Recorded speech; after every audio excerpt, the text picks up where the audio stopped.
welcome back to Metro Grid. My name is Andre. Thanks so much for tuning in. How's everyone doing? It is October 10th. I said confidently. Cookots, how's it going? Hype is right. How's everyone doing today? It is the week after Worlds. I was just checking out the Worlds. I want to see what the standings look like. It's been a really cool week for Netrunner. If you watch this weekend from like Friday onwards, it's been really cool. Baza, how's it going? Happy Thursday to you as well. Welcome. Hopefully you're doing well. Boy, mate. Cookots, how's it going? Ooh, just in time. Perfect timing with that song. We got a stream tonight. We got a lot of stuff to go through. A lot of Worlds deck lists. Pretty interesting. Again, there's going to be spoilers abound if you haven't watched this just yet. But at least to start, a really cool statistic. In this top 16 of Worlds, there was 12 different corps. That's a pretty cool starting point for Nice's World Championship. Unfortunately, no one from Montreal made it out there, but I've heard some really good things. I've seen some really good things for people going. Baza, love the diversity of Worlds. Yo, how's it going, Jester? Did I say hi? Hey, welcome to the stream. It was pretty fucking crazy. Like, look at this. This is the top 16. How many corps are there? I think it's 12 different corps. I was worried Acid Spam was gonna win it. It looks like there's only maybe 2 or 3. This NEH deck, if that's the one I think it is kind of buck wild, which is really fun. Anarch's doing pretty well, and there's an Adam in third. I don't know. It's been pretty cool. Hey, Steven from NTL, thought I'd check out the stream. How's it going, Steven? Welcome. Actually, speaking of welcome. Wait, you started?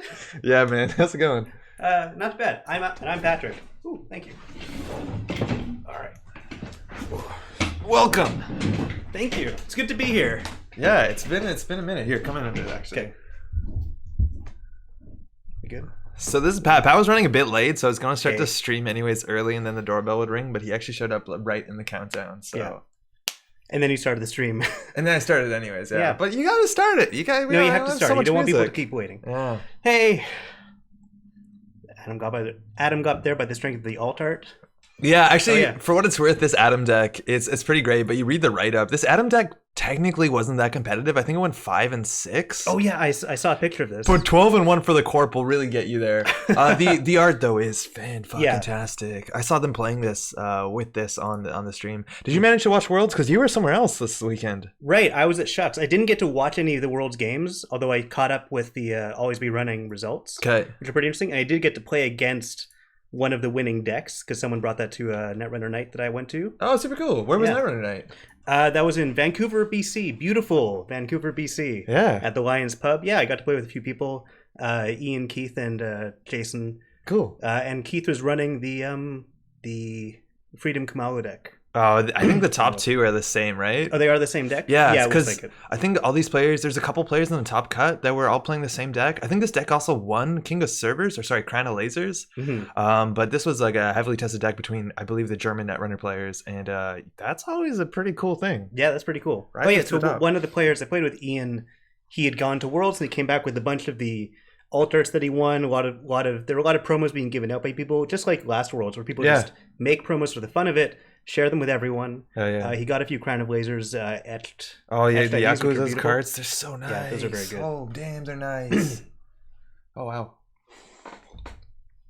Welcome. Yeah, there's a glass for you if you want it. Thank you. How's it going, Vincent? Brought Acid to regional, now I feel vindicated. I think that's probably the most unexpected thing. We were talking last week about how we thought things would go, and I think Freedom doing well was not surprising, considering Paulina had a big chance of winning Worlds. It was pretty high, and it did almost get there. Mm-hmm. The finals has some kind of rough riding in it, but this Acid deck is also wild because it hinges off of what's it called? Fully operational. Yeah, which is a great economy card if you can set it up. So that's pretty cool. And also, like, this is the kind of Netrunner that is in some ways exciting. It's not full acid spam already, though albeit there are 13 assets. It's kind of acid plus ice spam, which is kind of exciting. Mm-hmm. And, runners are good at checking one server, especially with things like Palangi, right? Like, Palangi's always the issue. You can run one server generally, but you can't run 2. Yeah. So this kind of gets you pretty far, and there's some cool combos. The interesting thing about this acid deck also is, like, you expect acid to run a lot of upgrades. Like, you think it's going to be running calibration testing, or at least Ash, like you install an agenda and Ash in the same turn or something. Yeah.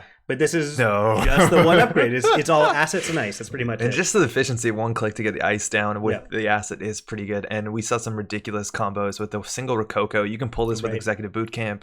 Again, Cybernetics Core, it does get trashed easily by Freedom, but hey, let's build our own CI, right? Cerebral Imaging. Oh, man, it's really cool. How's it going? Yeah, this deck is crazy strong. It is pretty interesting. It's difficult to play. We've been goofing around a fair bit with like, what's it called? Custom Biotics that ran 3 Rococo, 3 Dedication. And that deck was actually really strong, especially with Vitruvius's. But this seems like a much more elegant way, probably something that's, you know, you get a bit more efficiency out of it, which is cool. For sure. Melt, how's it going? Hey, Patrick. Oh, yeah, it's Steven. Oh, hey, Melt. Hey. Also, John, how's it going? World Shucks, so much to talk about tonight. Yeah, we definitely do. I'm definitely going to be asking you about Shucks because I honestly don't know too much. How because we haven't gotten a chance to talk. Yeah, you came back yesterday, I guess? Yep. Yeah, I came back late last night. Super cool. I'm exhausted. I'm going to pass out sometime in the middle of this. No, I'm actually good. Yeah, well, that's a good start because actually you have a deck to play. Oh, great. Yeah. Oh, boy. Okay. So this is the deck list of the week, which is something we actually played last week, and I have to apologize. This is Jessica's deck, which... we did take out for a spin last week and lost every single game. Jessica wrote a comment on the YouTube video saying like, hey, I got some notes to give you. Which I thought was really funny. But we actually have this deck in JNet, so I'm going to open it up. This is SSO. How are you with SSO? Oh, boy. Okay, good. No, I mean, good. Let's go. Yeah. Oh, it's called Let's Go. Yeah. So funny. I was at a restaurant tonight called Westit, 40 Westit. Why? It's 40 West with an extra T at the end. I don't know why. So they just goof it? They must have been a typo, and they just leaned into it because it's everywhere. It's on the menus. It's expensive to redo signage. It is, yeah. It's a fancy place. I guess that's a Montreal deep cut for anyone who knows the West Island of Montreal very well. This doesn't even have 15 influence. No, it doesn't. All right, let's do it. So we played this last week. We were playing consistently against like HQ pressure criminals.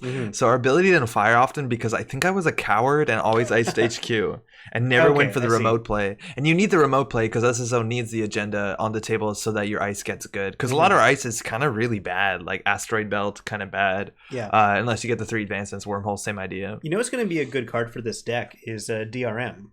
Yeah, we have one actually. We have 2. There we go. There we go. Classic Patrick, paying attention to what's in front of him. But you really need this card. It lets you pull out your CityWorks project when you have the punitive. It lets you pull out the 3-pointer whenever you're ready to get your ice going. It's really, really, really, really strong for sure.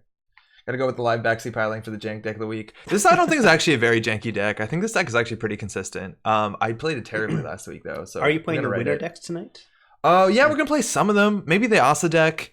I definitely want see some of them. It's like really unfortunate for like showing off decks this week because everybody publishes their deck and there's some really cool stuff, but there can only be one deck list of the week. So like this thing, I'm assuming might be deck list of the week next week. This thing is fucking crazy. It's not gonna load, and I'm gonna keep that surprise there, not loading. But let me tell you, this is an NEH deck with Mushin, Notion, and early MP. Ooh, have fun with that. I played this at the GNK last night. Oh, cool. Really, really good time. Oh man, I played an NEH. No, I don't want to talk about too much about Shucks yet. Oh, let's it's a drip. Yeah, it's a drip. Is it Netrunner Shucks? Yeah, I played one game of Netrunner at Shucks. Okay. Yeah. Was there a Netrunner supported Shucks? Was there organized player? No, but next time I go, I'll definitely organize something ahead of time. There wasn't anything organized, but like just 2 of us happened to have our decks with us, so we managed to sit down and play. Super cool. Yeah. How many people showed up to Shucks? It's like thousands or it's hundreds? In the thousands. Wow. Yeah. The free play area where people just hang out and play games is massive. It takes up more than half the floor, and I spent so little time there. We're against an aggressive criminal again. Okay, cool. So your advice to me is not ice HQ. Well, we really can't at this hand, right? Yeah.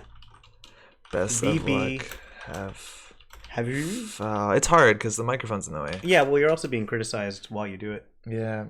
Yo, Sean, how's it going? Andre, welcome. This is live someplace. I'm just gonna type in yep.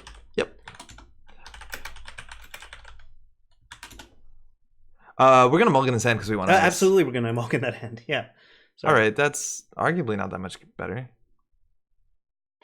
Oh yeah. I'm going to school anyway. I am sure. No, that's fine. Okay. No, I am. Well, this is not good. We don't have great HQ ice. The wormhole's good once we have something else rezzed, but these are traces. And what's the trace on the wormhole ice? What happens when you wormhole a trace X? It must be 0. It must be 0, right? Yo, Chad, what happens when you wormhole a trace ice? Is it the amount of ice on this server? Or is it the surveyor server? Or is it 0? No, because the X is twice the number of ice is on the surveyor, not on the wormhole.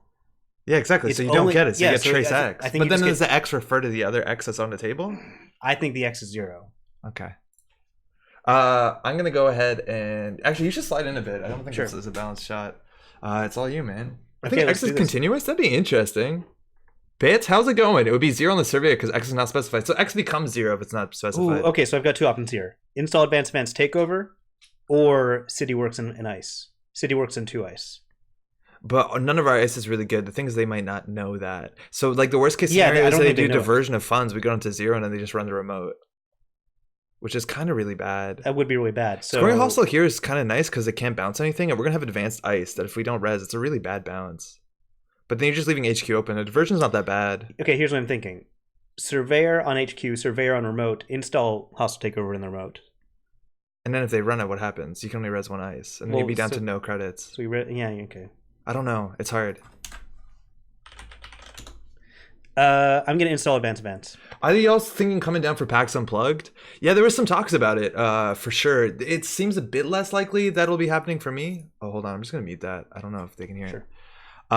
It might be a bit less likely. There might be something else coming up in like my personal life that I have to attend to, but that sounds ominous. It sounds really, really dark. You want to talk about this? But if I'm free, then definitely, because it's like pretty approachable.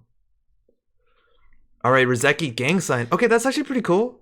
Gang sign, for what it's worth, gets around punitive because punitive says stolen on their last turn. Oh yeah, nice. Which is actually really interesting. So this seems like they're going to sit back. They have the HQ interface, so again, they're going to run HQ. They're going to let us score something, I think. Yeah, they have 1 card in hand. Maybe you actually just jam the agenda. Yeah, I think so.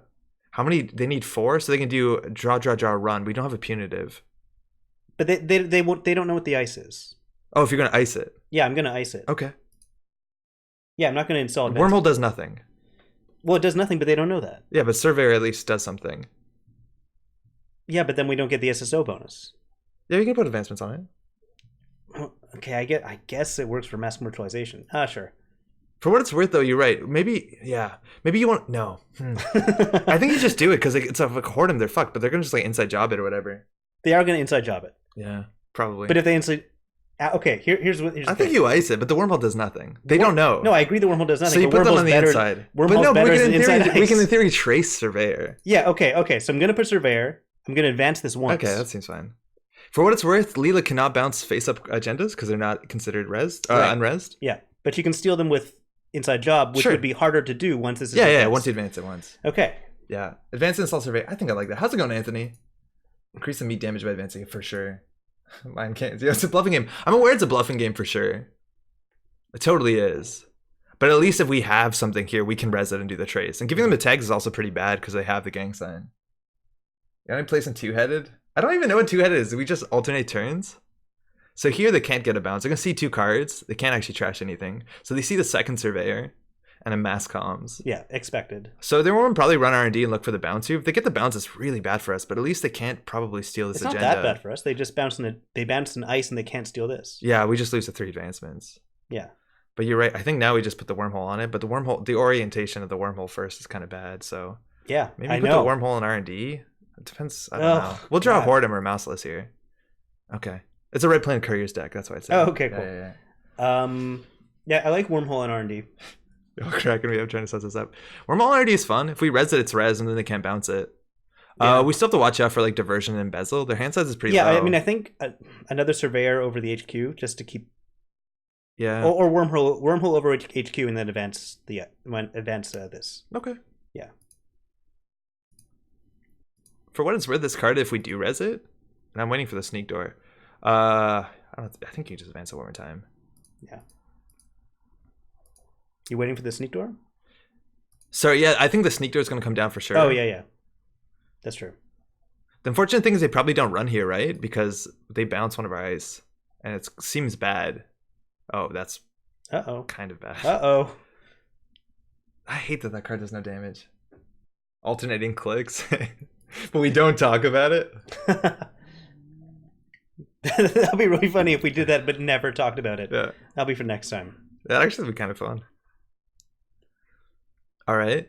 Remind you, Punitive's on the table here. That'd be like one of those fun like party games where everyone draws a line piece of it, a piece of it, but like so each of us like goes in blind to what the other person did on their turn. Yep. That'd be good.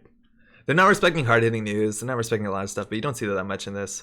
So if you do double advance, that ice bounces back. We have an awkward amount of cards in hand. I really don't think we're rushed to. I think we actually might want to protect both centrals, and then they just don't run and they get a bounce anyways. But like, I think you want to get 3 cards out of hand. No, I'm also thinking we protect centrals. So I think like Surveyor over HQ, Wormhole over R&D. Surveyor's interesting because it's a trace. Yeah. Wormhole's really hard for them to deal with eventually. They fem it. I always waste my mass comms early. I would have installed the Wormhole advance and mass comm. The thing is, as soon as you advance the Wormhole, you can't use your SSO ability on it, and then you lose a lot of value. Because you can only SSO on a card that doesn't have advancement counters on it. Extreme drafting. Yeah, extreme drafting, where you're even drafting the game you're playing. I always waste my mass comms early. I would have installed the Wormhole. Yeah. Yeah, you don't want to single advance any card that needs 3 advancements on it to be good. Hey, that's Beth. That's a lot of influence. And there's a pad tap. Okay, so we definitely jammed the agenda here. Oh, you know what I should have done? I should have put the advancement on the Surveyor, so they'd want to bounce the Surveyor when we score this. Yeah, but I don't know. I think we want XQ protected. Yeah. Okay, so that's a good time to score it. We have border control in this deck, by the way. Cool. And we're also on game point, so now in theory we can biotic into Red Planet Couriers really soon. So we want to just Glacier up. And again, we have to respect Sneak Door. The axe is too big to fail. Mind you, Gang Sign does fire. Rob, how's it going? Let it stew. I don't think we need to. We're on game point now, and they can bounce it if they hit it. They didn't bounce it for some reason. I would have definitely bounced that. They bounced the ice to run HQ, and they already saw like 2-3 cards in it. I'd rather bounce the agenda. Like it just... Oh, can you? Yeah. No, it's an unres card. You can't bounce the agenda. Excuse me. We just talked about that. We did just talk about it. And they get the mass comms. Okay. So Pad Tap, their money is going to be okay. They have Beth, they have Pad Tap, and the Rizeki. We haven't seen any breakers yet, so I think they're still pretty economically behind. We could consider trashing the Pad Tap. We do have both too big to fail and mass comms. Well, let's see what they bounce first. Yeah, I mean, I'm going to re-ice whatever they bounce, I think. Yeah, I'm going to re-ice that. Yeah. Yeah, you're right. Maybe that was the right thing to play in the other order. Yeah. Like, yeah, to advance the other card. I think you're right. I know, it's a learning experience. Public agendas. Yeah, Leela's only weakness.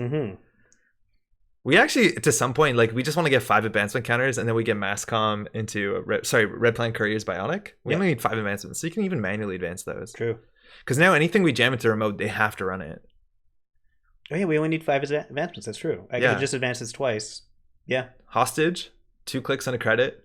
That's getting down to Supplier. That's nice and slow. So that's all their other HQ interfaces. We've got this. This seems pretty okay. We just need... Class Act coming down. That's 2 credits next turn. Yeah, they have no money. Like, if we draw an agenda here... Okay, well... I think you just start drawing one. You draw once, at least. Yeah. Okay. Okay. Can they run through a Surveyor? Yeah. They have no cards in hand next turn. Install it. Advance it once to put an advancement token here. You don't want to put an advancement token there. Why not? Because if you end your turn, you get 3 on it. And you can only SSO into a card that's not advanced. Yeah, I forgot about that. Like, you just put more on, you just don't use it. It's actually unfortunate. This forces us to put cards on the on the wormhole. Yeah, you're right. Oh no, it's you may. You can refuse. You can refuse. What's the slowest possible forward tempo playing Netrunner? Is it the Supplier? That's the tech against scarcity. Yeah, so I'm just gonna... You can do it. Oh yeah, that's tech against scarcity. Yeah, it's kind of. Okay, yeah, so I never realized that. Yeah, I'm gonna install this. Yeah, I think so. Yeah. And they have to run it. I am going to advance it once, because then you can biotic out. Yeah. And just refuse the credits here. Yeah. Done. Okay, so we might lose. So end turn. Yes. Now, ideally, they don't run it because they think like, one advancement. What are you going to do? 6 credits. They'll have 9. They'll have 7 credits. And 1 card in hand. But they -2 because of Class Act. Like, they're on 5. Oh, yeah. And 1 card in hand. So even if we, like, rip a Punitive or Consulting Visit, like, they're probably dead. Oh, actually, no, because they're going to draw massively at the end of the turn. Because of Class Act. But, like, I think a lot of times people just don't run this. Because it's 1 advancement counter, right? Like, you just prep for it. But now they Class Act, they get a double draw. Like, finding an inside job... I think this deck really wants inside job or DDoS if it's like just gang sign. Yeah, true. By the way, if they inside job, do we res Surveyor just for the heck of it? Yeah, probably. Yeah, it has advancement counters on it. We don't want it bounced. Yeah. Plus, it's good with Wormhole. Well, Yes. maybe it's good with No, normal. turns out it's not. Yeah.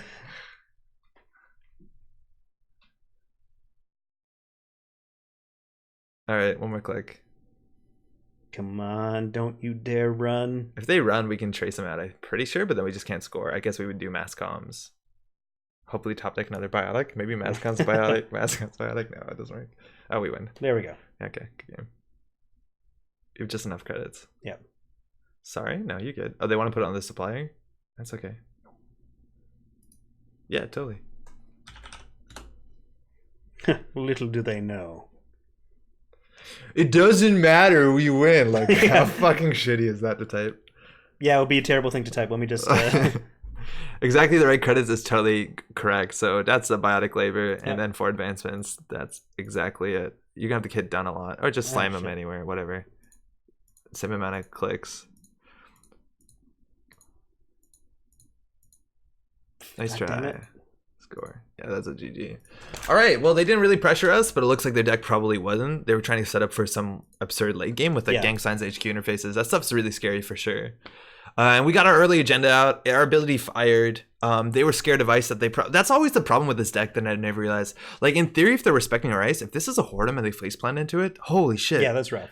Or a Mouseless, holy shit. Like sometimes they're just dead. Like that's 3 net damage and the run. Yes, 3 net damage. Oh man. And Hortum is like find 2 cards, add to hand, and run. Gain yeah, like 5 it's going to be a punitive or it's going to be a DRM or whatever. Yeah, it's absolutely disgusting. Why would you do DRM if you? Yeah. Do you want to say thanks for the game? Yeah, of course. All right, we'll do that one more time. We got some. World's deck lists. Leave game. Yeah, that's it. All right. So hit new. Yeah, I got it. Okay. There's a button for that. Oh, yeah, you've got a macro. Yeah. Typing that accent is always a bit of a struggle. Yeah. What is it on a Windows keyboard? Alt 130. Oh, okay. I only know the alt code. I don't have like I never like putting the French keyboard because it has weird shit in weird places. And, you know, so I'm an editor by trade, and I have to type Pokemon so often. And you have to do the A, like the aigu. The accent aigu. And so I always did. Like now I do Option E, which is on a Mac keyboard. But for the longest time, I was doing the idiotic thing of like copy paste from Wikipedia. Exactly. Google Pokemon. Yeah, I would always do that. Copy paste the E. When there is an accent I don't know, I'm like, what word has that? And I just copy paste it. Mm-hmm. Oh man, I'm glad you do that too. Yeah, I learned some of the alt codes. The other accent doesn't happen. The grav. Accent grave doesn't happen in English, right? Yeah, but it doesn't happen a lot in the words I write. Right. Yeah. So I don't know what the code on that is. I had to look it up. It's like 242 maybe. English needs an accent circonflexe. Is that the bottom one? No, isn't that the hat? Yes. CD is the one on the bottom, the tail. I don't know that one. Okay. I like the sound it makes. All right, this opening hand, we have the Mouseless, we have the Rashida. It's honestly not a bad hand. They are good at dealing with one ice a turn at least, because they do have Riel Kipedler. My daughter's middle name is Renee, but we purposely left with the accent to make her life easier. Yeah, people are just going to say it right anyways. Hey, Tobo, how's it going? That's not a bad hand. Yeah, but do we mulligan for... No, this is a fine hand. Rashida will hit an agenda, right? They generally don't run first turn, like. Why would they? I don't know. Yeah, I'm going to keep it. Yeah, that seems okay. Omelette du fromage. Omelette du fromage. You missed the bus pun. Let's make it so. Oh, boy. Yeah, that's pretty good. Puns really get me. PTSD is an awful thing. Oh, they don't like the... Okay, so it seems like they're scared of SSO, which is a good place to start. Or you. Oh, or me, yeah. Yeah. Or you. Yeah, maybe. So... Jam that shit! Let's go! Okay, so Rashida in both servers? I just do one and I said credit, maybe? If we are forced to res this, we can always, like, dedicate it. In theory, you want to dedicate a lot of times your you want to dedicate a you want to but you can dedicate this that once it's res. You see, they're gonna do a slow opening. Wow, that's a pretty good. Make sure, you Rashida. So you hit start turn. I just click on her. I don't know if it prompts you if you don't. All right, here we go. I think it does prompt you. Oh my god, that's such a beautiful start. That's pretty good. So guard on the outside is like mediocre, and then you can do CityWorks project, another ice on R&D. Yeah, this is pretty good. Do you want to do 2 go gates in the server? No. You also want your guard on the inside. Do you expect them to be more R&D pressure or remote pressure? R&D pressure. So maybe guard on the inside of R&D. Yeah. You might want to do 2 ice on the remote though. It scares the shit out of them. Yeah, I think so. So guard on R&D, ice on the remote, and then agenda in the remote. Okay. Yeah, that feels good. So what's the story behind the name Metropole Grid? Oh. So that actually, like, it was a struggle when I was starting the channel Grid. to come up with name, and there was a whole idea in yeah. Well, we're not going to, right? Yes. It's better to do it with. Oh, great, because we haven't. Yeah. So the idea is that there's a lot of like cities in the lore of Netrunner. Yeah, it's the inside one. Yeah, the inside one. Do you want to advance? That's the scary one. Yeah. There's a bunch of like big super cities in the like what are they called? Super cities in the Netrunner lore. Yeah, like yeah, Shiloh is Chicago, St. Louis. Super cities. San is San Francisco, San Diego. You already did Chilo, San. There's a couple. Mumbad is kind of a super city. It does incorporate a lot of different cities, but it's not. It's not like the conglomeration of two, I don't think. So Metropole is meant to be the area of like Montreal, Ottawa, Vermont. Kind of. There's nothing really big in Vermont. Oh, it includes Vermont too. Yeah. Interesting. I don't think Toronto. I think Toronto might have been. I think Toronto would like come together with like Michigan and Buffalo. Yeah, Buffalo. Yeah, Buffalo. Oh no, but they have Torsog, which is Toronto. Oh yeah, Torsog. Yeah, they have that. Yeah, that's the thing. I mean, Torsog is already a thing. Mississauga is also already basic. You know what? We're getting into Canadian Torsog geography. Is probably kind of a thing. I'm gonna advance hedge fund. San Francisco, San Diego. Yeah. Central Cali to the Mexican border. Oh, super cool. It's a huge amount of land. 8-hour drive. Just put in perspective. That's crazy. Do you hedge out of this just so we can because we have punitive archive punitive, so we kind of just need some money. Yeah, so I'm gonna hedge. They threw a misdirection too, which is really cool. Yeah, I like the hedge, and then more advancement counters. Yeah. Yep, you have to hit yep. The yep button. Yep. Oh, this is awkward. How do I done this. You just click on it again. Okay, I'm gonna move our face preemptively because I think our server might get a bit bigger. So here's a little Shucks preview. Oh, they're playing Modern to Angola restricted card, obviously very good. Okay. They threw out a Salset Slums. That's hot tech in a deck that has like 10 influence. That's like what, 2 of 10? What is Salset Slums good for these days? Asset spam. Yeah, I guess controlling the message, industrial genomics, stuff like that. It's honestly true. It gets around controlling the message. I forget about that. All right, did we just score that?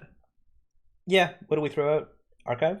No, I like Archive because they have Archive Punitive. Honestly, there's a chance we throw out the Red Planet. It's the most support-heavy card. Or Dedication, honestly, isn't that hot. I guess we should have Dedication last turn. For what it's worth, we can, in theory, leave the Hollywood. Like, you can do advance, hedge fund, because then there's a play with Biotic that you can fast advance another agenda. Because when you over-advance Biotic, you get 2 counters. Okay, so advance hedge fund here. Yeah, Kid Slums, yeah, that is weird, huh? I do advance hedge fund for sure. Yeah. Because no matter what, yeah. I like that. You gotta do your guard magic. Cool. For those who don't know, SSO says you have to put the advancements on a card. Can you hover over this one? That doesn't have advancement tokens on it. So like pre-advancing your cards is kind of clumsy. So you get different mileage with Hollywood. Hollywood's so good with other cards like Masfingo that actually scale really well. Ice Wall. Okay. All right, so we didn't get another agenda here. So I think we score that Jam Rashida. Yeah. Oh yeah, just do the. Oh, you can't do the guard. It has to be an advanceable card for this one. And then last click, it's like click for credit. It's really obnoxious. Yeah, I think just click for credit. Yeah. We might have wanted to draw once there. So this Freedom, K. How's it going, Invader? Do we need to drink for what it's worth tonight? I say that a fair bit. I haven't tried much luck with Kit since Magnum left. Oh, I think Kit's really cool. For what I almost said for what it's worth. And what's it called? Inversificator is a really strong card that people aren't playing. I think Inversificator is nutty, especially with Plonky. Yeah. You can just be like, oh, you got some shit ice. It's here now. Like it's really disruptive. Or turn a server into all code gates. Just move things around. Drink. Yeah, I didn't say it. I almost did. They threw out a multi-starter. That's another influence. Multi-starter really good with Study Guide, which they might be on. Fire your Rashid. Thank you. That's what you say. Pengali? Palangi? That's what we've been saying. I don't actually know. I don't. Wait, how's it pronounced? Palangi? Palangi. Pelangi. All right. Pelagic, meaning near a beach? All right, so we've got install advance or... I think we should distract them into the remote with that. Yeah. We can let them have this one, honestly. Like, we can install that. We have double punitive even. We can install that, install Rashida Naked Server, mass comms. And then next, if they get it, we either punitive them twice or score hostile. Yeah, like we got to force them to do something because they're just amassing money. Install new remote. And then mass comms? Yeah, that makes sense. Cool. And at this point, I think you throw out the archived. Yeah. You have to intern first. Cool. Yeah, so at Chuck, someone was really impressed. They asked why I looked familiar, and I'm like, oh, do you play Netrunner? And of course they did not. You just look like every guy. Yeah, I just look like every guy. Oh, here's another multi-threader. Yeah, they're running. That's okay. Okay. So they spend how much money? Can you look at kindly the math on Angolo? I think it's 5 credits. So this is going to them spend 10. We spend 8. So I think we come ahead. Start your turn with 3 advances in Hollywood. You can score the hostile simultaneously from hand. That's true. We could dedicate it and then I think install. No. Yeah, that's okay. No, but that's true. All right, you got to keep going. You had no more action. They broke it all. Sorry. No, you're good. So in theory, the punitives could have a chance here. Our money dried up a wee bit, but for Sheeta fires, we get a bit more money. So that can help. And we can do like even sometimes mass comms, pune. Yeah. Let's see what they do. Data dealer. You got data deals, my dude. I guess that's one way. They dealed your data. That's one way to avoid. They dealed it. Oh, do we Rashida? I think no, we don't. You don't want Rashida here? I mean, it's hostile. Yeah, it's not like we can. We're never gonna be able to punitive them, but we do have. That's funny. Nah, no, yeah, I think you do. You do Rashida. Holy shit, we got wrecked. No, we're fine. Start chain? Now clicker, I think. Okay, so you can definitely jam the city works. You can advance it with your what's it called? Your that thing, and then put a Masvingo in front of it. Yeah, Masvingo is like still kind of annoying. Yeah, no, that's good. That's okay. Yeah. Let's dedicate it. So how much damage is that? Like in theory, maybe the best play is right? actually just advancing this twice more, or once more. Once more. I mean, that's still doable for them. Yeah, but then punitive, we only have to hit 1 punitive. True. Is that better than an ice? The ice, it costs us a lot of money. I think we throw the DRM out. We throw the... Oh, we can... Yeah. So you don't want to protect this? No, I think it's already pretty good. We put Masvingo. But so that costs us 5 credits, and it costs them, like, what? 4. 1, 2, 3, 4. Actually, 5, the another 6. damage doesn't really matter that much. Yeah, maybe do it. The another damage doesn't matter that much. This would cost them a lot. It's only gonna have 4 counters on it. But it's a barrier. Yeah, but it's kit. Oh, but it's kit. Yeah. It's kit. Yeah. So we pay 5 for it, and they pay 1, 2, 4. Yeah. So in theory, it's not worth it if we want a punitive, but we have double punitive. It's hard. All right, you know, I do like the idea of advancing it once more anyway. They pay 6. Okay, hold on. They pay 6? No, they don't. What's the strength on this? Oh wait, hold on. The strength of this. What's the strength of? Jam it. I forgot. Didn't think they had to boost. I thought this was a 1 strength card. Yeah, end your turn. All this will fire automatically. So I get rid of the. Oh, discard down to 5. Maybe the DRM. I think the DRM because we can close the game. Like if hopefully, if they run this, we're going to close the game no matter what, right? Yeah, okay. Yes. Yeah. God damn it! And just click the card again. There you go. I don't want to. Okay. Yeah. Right. And they're running first thing. Meta defining card data dealer. How's it going, bad dude? Yeah, it was good. It definitely was good. Oh man. So the problem is they can draw 3 times, which is the worst thing here. Mm-hmm. Because then we have to run 2 punitives. So actually advancing once more was probably right. Yeah. Because now they can just draw. Unless they also data deal. If they data deal, they might be fucking it up. If they data deal 6 points away for 18 credits, that is... Yeah, but I think that's kind of their style. So they were on study guide, I saw that. Oh, we win. Yeah. I think the math means we win here. Hopefully we draw a mass comes off the top. We didn't. Do we win? We just have to land 1 punitive. Okay, so what's the most you can do? All right, so we play 1, we force it to trace. Can you just write thinking so we can buy some time? Yeah, they're going to data deal everyone. How's it going, Grim? So we do the first one. It costs us 3. So we need to make sure we have another 3 credits. So we can spend 7 on this. So we can make a strength 5 plus 7 is what? Strength 12? Yeah. So then they have to boost that. And then they'll have, they have to spend 12. They have 4 credits left. And then we win. Yeah, we're good. You can do credit, punitive. Can you punitive after data deal? Yeah, they technically stole an agenda. So punitive. Okay, so what's and just punitive all besides 3 credits. So 5. Okay. Hold on, wait. I think I fucked the math up. I feel like this doesn't make a lot of sense because they have more than 4 credits than us. Oh wait, I think I did fuck the math up. Hold on. Can I see the mouse for a second? I just gotta hover over things. Okay, so this is 8 credits.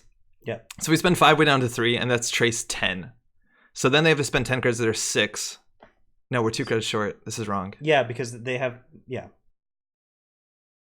Well. Yeah, this is wrong.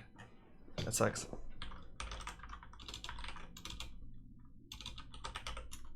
Just gonna. How did we fuck the math up? What did we do wrong? You say "we" a lot here. Okay. I feel like it's. Okay. Do you want me to apologize to them, or I'm just gonna? I think I fucked the math up. I think we just try to score out now. But hold on. Okay. If we spend 3 on this, we're at 7. Oh, because I didn't play the play cost. So that means we can only spend 4 on it. Which means we can make it trace 9, which we can credit first. So we can make it trace 10. And then they spend 10 on it. They have 6 left. And we do trace 5. And then they can beat it. So I think we just jam hostile, right? Yeah. Because then I think we win off of Biotic Red Planet.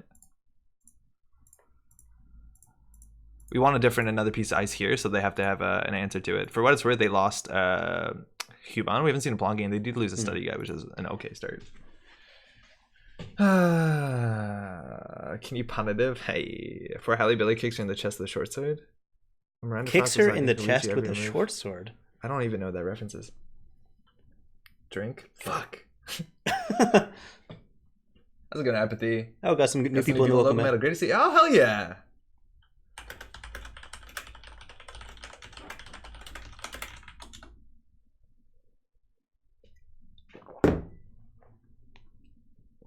What film is that? Oh, Die Another Day. Oh, it's Bond. Mm-hmm. Yeah, I haven't seen a lot of Bond. All right, so we need a combo out. So how do we combo out? We draw. We draw. We draw once. Okay. And we just install. So we need a Biotic and we can install win. No, you don't install it. So I think you ice up R&D and jam the hostile. Well, we ice up HQ. Why? But then they'll run it. I would install mind R&D. games, I guess. Yeah, you never once you draw something, you never protect it. Yeah, that makes I think sense. you install R&D and jam it the hostile into HQ. I mean to server 1. I think you have to act fast, otherwise they think something's suspicious. Yeah. Okay.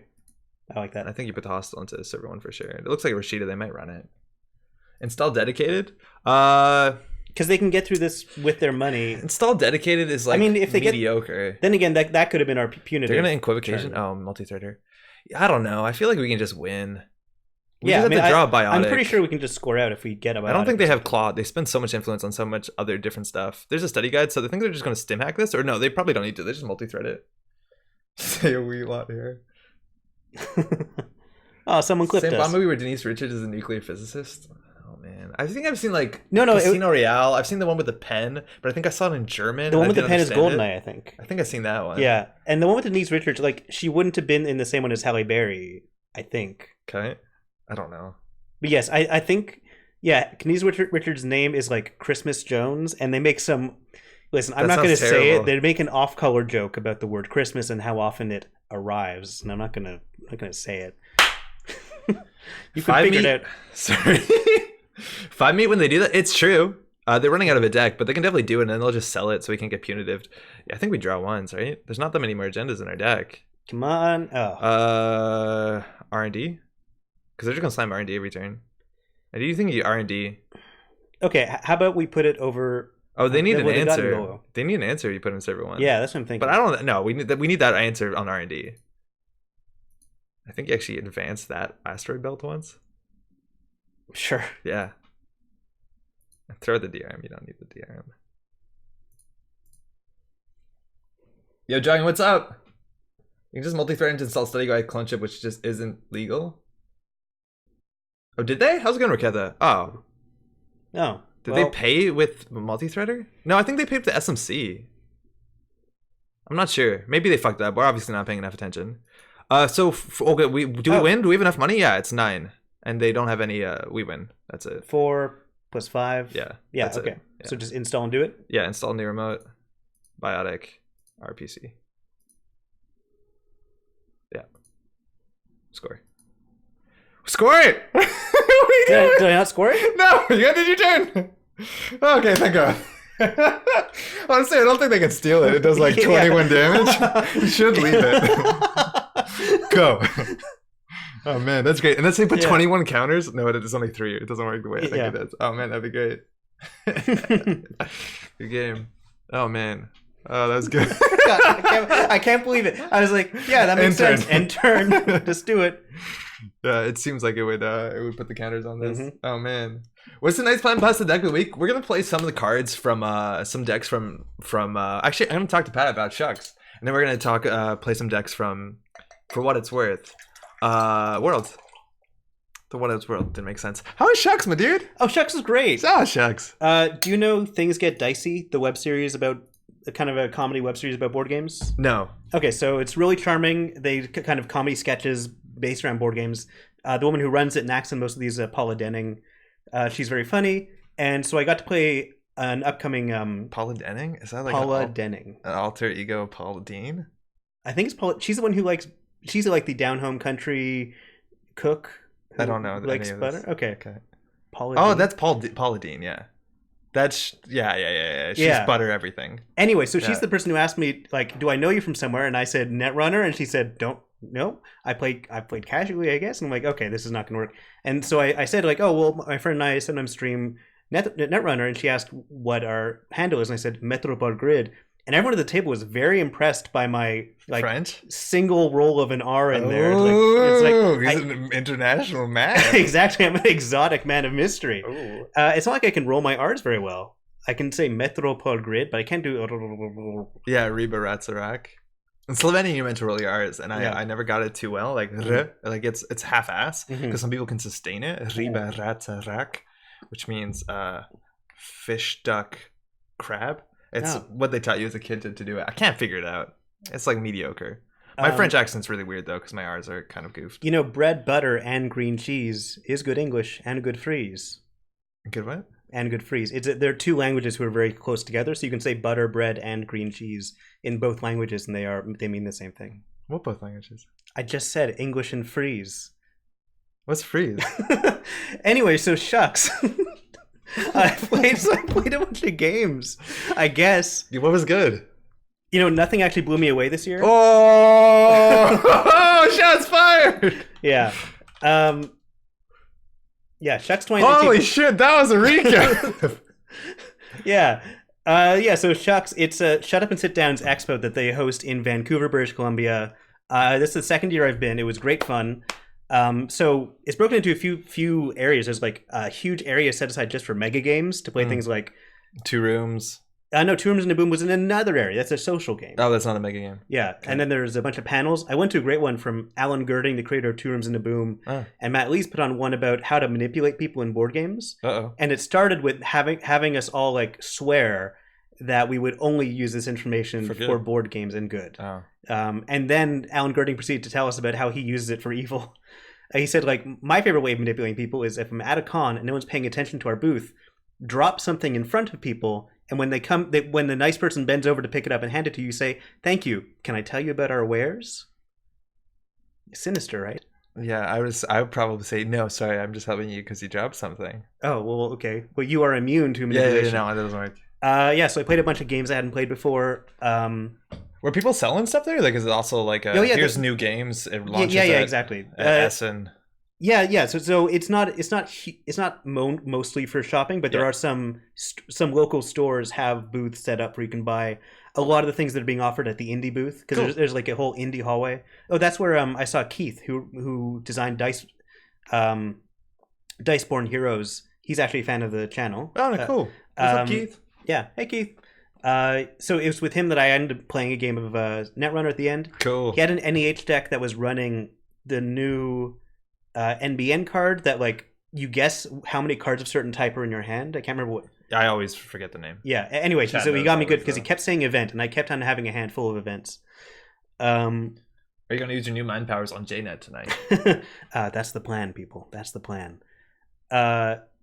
And yeah, so I played Wingspan for the first time. Yeah, people love that. Stonemeyer, right? Yeah, exactly. People just love Stonemeyer. They really do. I don't think it's like, it doesn't feel thematic to me at all. Like, it's an engine builder, but it's birds. It's just birds. Yeah. Like, it's cool that they have bird facts on the cards. And I like bird facts. I like I like reading like a bird watcher's book, and it's always fun. Okay.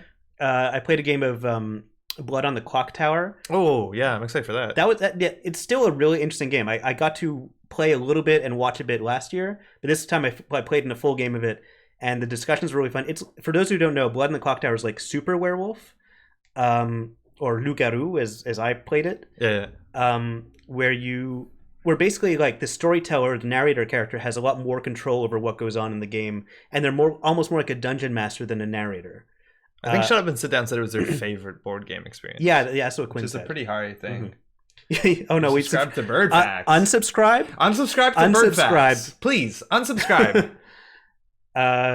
Yeah. It's also great because you meet so many designers. Like I like spending time in the indie avenue, they call it, because you meet so many designers who are so passionate about their game. Hell yeah! And you got to talk to the designers and ask them like why they made these decisions. Why did you do this? Why did you call your game this? And they love to talk about it. They love to break down their process of designing a game.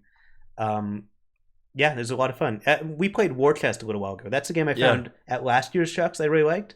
This year I got to sit down and play the expansion, and I talked to the game's developer, the guy who made the decision to like put poker chips, to make all the characters into poker chips, and like to have the box look like a war chest that you open up. Which was a good play. Yeah, it's a very good looking game. Yeah. So I had a great time at Shucks. I went to some great panels. Bird Facts. Oh, okay. Thank you. Thank you for Bird Facts. Are you doing next year? I don't know. You don't need to confirm anything. But... I'm probably going to do next year. Hell yeah. Because this is like your second year in a row. Yeah, exactly. That's awesome. That I've heard such good things that people will travel long distance to go to. Honestly, it depends when and where Netrunner World Championships is. Yeah, it's at the same time, which is obviously a bit awkward. But but I thought that might be a good segue too. That's a really good segue. Thank you. It was Netrunner World Championships. We've talked about this a bit at the top. It was just this last weekend, and I wasn't there. We weren't there. Yeah, I wasn't there. I've heard just absolutely fantastic stuff. Not only about like, I think people are really quick to talk about like how diverse the top standing is and how fun the games are to watch and stuff like that. Again, top 16, 12 different IDs. Like that's great. Unheard of in Netrunner. But I've also heard really good things about like Nisei just kicking ass. Yeah, well, like organization, everything was like perfect. Huge shout out. I think this is also huge for those watching on the internet or something. Check out the streams and the VODs at Neo Redding Grid. All the stuff is up here. Crown of Lasers, everything. It's up. Did I just fuck it up? Oh yeah, I did. Everything's up here. You can check it. It's really great stuff. Production quality has multi-camera. Like it's really, really good. Commentary, everything's awesome. But yeah, Nisei just absolutely killed it. And like running your first worlds with like a same amount of players of an FFG thing when you don't have your own space, when funding comes from Patreon, I imagine, but also tickets. Like that's hard, and the amount of organization that has to go into this. The fact this they got buck wild. 256 players is fantastic. Hell yeah. That would be like that's so much more than I expected, and I'm so happy with that number. Like, how many people were at Worlds last year? It was 400 something. Okay, but that's because we had a huge Worlds. But like years before that, it's 250 people. Yeah, 250 is the normal amount at a World Championship. Wow, that's crazy. Like it gives me so much hope for the game. It's so cool, and like the game is really fun right now. Like a player who actually used to be like a very competitive player in Montreal showed up to our GNK last night just to like hang out because they were in town. They sold their collection a long time ago, and they were just like, wait, what is this? And they were like so impressed, and they were watching the games. They're like, wow, this actually looks really fun. Like it's a lot of good, honest net running. And I think also like you see a lot of weird stuff. Again, like there's 2 HBs in the top 3. That was a comment in chat. This sports is one of those combo sports decks, which I've never figured out how to play, that score like 7 points in one turn. Unfortunately, it doesn't I've never played that kind of sports either. Like my sports is more of a rush deck with a Rel Salvatore. Here, I'm gonna open up Chrome. They have a Rel Salvatore, but it's for combo for evil purpose. Anyways, it's just like it's really cool because maybe the meta isn't solved in a certain way. So like, because there was big shakeups like the month before, maybe the booster pack was the coolest thing they did. So people are playing their home brews. Like this is something that was brewed by a team. This deck list is actually pretty similar to stuff that we played on the channel before. Just kind of like some C Palongi, the consume. I think we ran 2 consumes at some point. Like this is just good stuff. Right? Yeah, I played against this deck. This was very frustrating to play against. It's really good. It's a good deck. I like it. You see cards like the Asa that's just like wild builds. This is very similar to the deck list of the week from last week, which is just like, hey, a really strong shell of fun Glacier, but with Lacosta Grid, which is a pretty nutty card overall. Some ran Scarcity, some didn't. The Ice Suite 3 Excalibur's 2. I like the 2 a bit better. Maybe it's a bit less rushy, which is good. You saw a bit of Asa spam. Shup playing the IG. Mind you, Shup, world champ last year, still in there, top 6. Yep, fan-fucking-tastic. And a lot of names that I don't know if we've seen a lot of these names at Worlds, but these are like names from people that like do really well on online tournaments in the European scene. And it's cool again that this was in Europe. It's fantastic they got to go. Yeah. Super fucking rad. Let's play some decks. Let's kind of like celebrate some of these decks to some extent. We're gonna play them at equal quality as you'll see them on the Worlds tables. I mean, I think so. I think like I could beat any of these players super easily. I've just crushed them with my bare hands, honestly. Yeah, let's do it. Where do I want to start?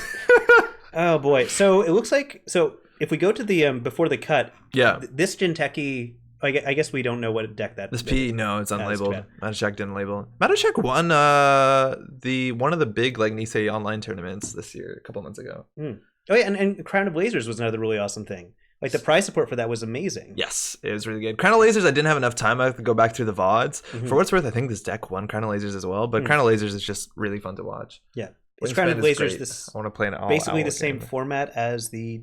I don't know if there's any fundamental changes, but yeah, it's the same as like the Observers tournaments. King of Servers. Yeah. So like 4 people on a team, different factions, stuff like that. You want that NEH deck? This NEH deck is really silly. It's really good fun. Yeah, let's try the NEH deck. Okay, you're playing this. Okay, great.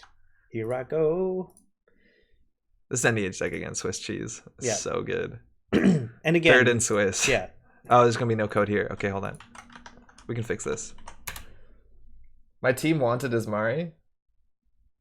The winning Asa deck definitely had me dusting off my CI combo brain. Yeah, and like the winning play was like really fun to watch. It was like an absurd, crazy. It was cool to watch. Back when Moons was legal, you could be ridiculous consistent with it. Coming back from like 2 credits and 0 cards installed. And Moons was nutty. Absolute nutty. All right, so I haven't even taken a look at this deck yet. Yeah, let's. So, oh my, this is the one you're talking about. This has got 3 Neural MPs, 3 Motions, 3 June Bugs, 2 Psychic Fields. Yeah. Okay, so the big thing is this card, which no one ever plays, and I've only seen this card in one combo. Yeah. So the idea with this card is you get rid of your hand, you draw more cards, and then they have to just get rid of cards equal to the amount that you did. Right. So this is unblockable damage. So the idea is that if you score this... Kind of like the viral weaponization. Exactly. But you can't prevent it because it's not damage. Yeah, okay. So the idea is that you can score this. Yeah. And say you mandatory draw up to 6, you score this, and if you have 1 click left, they have no cards in hand, you neural them, they're dead. Oh my god. But there's other ways to do it. You can even have like fewer cards in hand, get rid of some cards, and then you just have a show of force on the table because you motioned this and you left it because it looks like a trap. Yep. So you score education, show of force, they're dead. You have neurals that can just kill them after June Bugs or Psychic. There's a Ghost Branch. They talk in the list about how they would change some stuff. I did 1 change to this deck after it, but you can motion largely anything. Your ice is okay. If they go tag me, you do have Psychographics, and Psychographics can win. You do Psychographics, re-education, neural, you win. Actually, no, that's kind of hard. You have to do like Psychographics, show of force, re-education, because you just won't have enough cards in hand usually. It's buck wild. It's like super fun. People don't know how to play against this, obviously. I imagine this deck plays worse now after the top cut where people see deck lists. Like I think that changes the threat a fair bit because you're not expecting June Bugs. Oh yeah, for sure. I can see why this one would do so well before the cut. Yeah. Yo, Anthony, how's it going? Welcome to the stream. Thoughts on Mushin decks in general? So Mushin decks, like there's always been like 1 Mushin deck in the top cut of Worlds, or at least it's been a couple years. And there's like tech against it, mostly Exposed, which is kind of pocket at this point. There's no more neutral Exposed, not that it was played that often. Exposed against this one is delightful because you've got Psychic Field as well. You only expose advanced cards, I think. I don't think you'd bother but if you're playing against a 419 who's always popular. Oh yeah, exactly. 419 would be like, do you expose? Yes. And then once they fire 1, they maybe don't do it anymore, which is really fun. But falsified's a cool thing. Yeah. Motion decks are interesting. They really value, like, of course there's super high variance. Like I played a game yesterday where I installed double advance. Obviously if they don't run it, I win. If they do, I don't win. And like that will happen. So if you know your opponent well, which, you know, if you're playing strangers can be a bit more difficult. So I think high variance is okay. I don't know. It's also like exciting to watch, which is good for a spectator sport. Yeah. But yeah, I don't know. Online, I think it's very different because people don't have that sort of weight that they do at like a tournament where they really care about the wins. So they're more likely sometimes to run stuff. Yeah, that's what I'm thinking. I think we'll get a lot of kills off of the June Bug. Yeah, so it's hard, especially online also where you can't, nobody can read body language and you can't goad them. Like just reasons to, is it NBN Near Earth Hub or is it just Near Earth Hub? Near Earth Hub. I think the only ones that are pre-titled are like the read divisions, or not divisions, what are they called? Whatever. Okay, one change that they said to do, and they said to drop the ghost branch for closed accounts. I'm not gonna do that. The change that I proposed after not playing the deck ever was I'm gonna drop a single preemptive. Okay. Because 2 preemptive might be a lot, but it's really good to preemptive your motions and shit, and instead put a closed accounts in there. Sure. I like the ghost branches. I like install double advancing anything. Did it run reverse? No, this one didn't. I don't even think you want to hit them with reverse. But reverse is a cool card that once you do fire it, they're more likely to run advanced cards. That could be to your advantage. That's Maybe true. It's not. Yeah. But like reverse into hard hitting news is really cool when you have psychographics. Maybe that's actually a consideration over the ghost branch. Yeah, maybe it is a consideration over the ghost branch. But again, high skill cap to this deck for sure. Bring back infiltration. I'm good without it. I don't know if I said, hey, Chasner, this deck looks amazing. It kind of is. It kind of really is.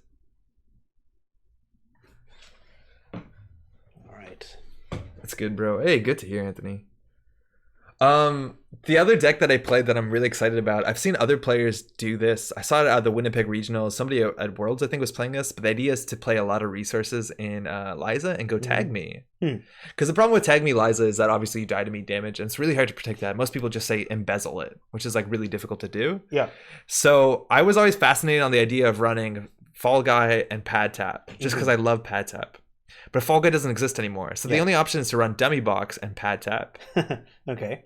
And so I'm thinking, and that's what a lot of people also considered. Like, okay, if I just have enough cards and in hand, I can play Dummy Box, Pad Tap, and then on top of that, you can play like, remember, what's it called? Shit. That neutral card that increases the trash cost. Wireless Net Pavilion? Yeah, you play Wireless Net Pavilion. And then they can try and trash your stuff because you're tagged, and you can protect it. So then from that, I play Obelisk. So I'm super tagged. My hand says it's like 16. So I'm always holding resources. So they can never kill me with Paparazzi. I see. Which says you can't take me damage. So I'm playing this like Obelisk. Also, if you have a 16 card hand, you're going to be hard to kill anyway. With high profile target, you're probably fucked. Yeah. Because it does like 32 damage a lot of times. But yeah, it's a start. But it's really cool. And then you can run that great combo where you run with the card that says equal to tags, access that many cards. And then with Obelisk, you draw basically your whole deck. Counter surveillance? Yeah, exactly. And then you like draw 16. And then you play with this whole hand. It's really fun. It's really aggressive. It feels like old Data Leak Reversal decks. In Internal, I would definitely play that deck with Data Leak Reversal. Because like, how do you trash a Data Leak Reversal with a dummy box when they have 16 cards? Yeah. It's impossible. And you just DLR them all day. It's kind of nutty. I want them to bring back Zaibutsu. Zaibutsu is like such a rules problem. It is like so bizarre. Is that the one that like you can res this when a card is about to be exposed? Yeah, about to be, which is like not an Netrunner thing generally. Did you run counter surveillance? Yeah, we ran 2 copies. I miss DLR. I actually had a lot of fun playing DLR. We are not getting a lot of bites. Not a lot of bites. Maybe we should call her name it something different, like free sex or whatever sells. Yeah, sexy pizza. I think the deck is really fun. I want to definitely tune it for sure. It only has 1 Obelisk in so far. I wish I could get 2 in there, but it's definitely interesting. Oh, hey, John's in here. Bacon Slayer. That's John from YouTube chat. Here we go. All right. Okay, good luck, my dude. This is a fucking roller coaster. Okay. So we don't have a lot of ice anyway, so I'm not worried about that. No, we have 9 ice. Not bad. Oh, fuck. We're meant to change the vanillas to resistors. We didn't do that, which is a nice thing to do. Oh. Because they scale with tags. They're not that good early because people can always trace it if you Mushin and then vanilla, but it's not a bad start. I joined, but I feel like this folds to Heartbeat. Maybe. I think you Psycho, but yeah. No, actually, Heartbeat? Yeah, no, it wouldn't fold to Heartbeat. Anyway, this hand... It's not the worst. Yeah, I could see us doing a lot worse. You could show Force Advance, but also remember it's NEH, so you can install the slot machine naked, you draw a card. Oh, interesting. Yeah, NEH is a good ability. For those who don't know, Near Earth Hub, 17 influence. First time you make a new remote server, you draw a card, which is really good, because when you Mushin, you draw a card. Ooh, value. Oh, yeah. Ooh, Mushin to draw a card. Yeah. Is that a Bacon Slayer? It is. This is John.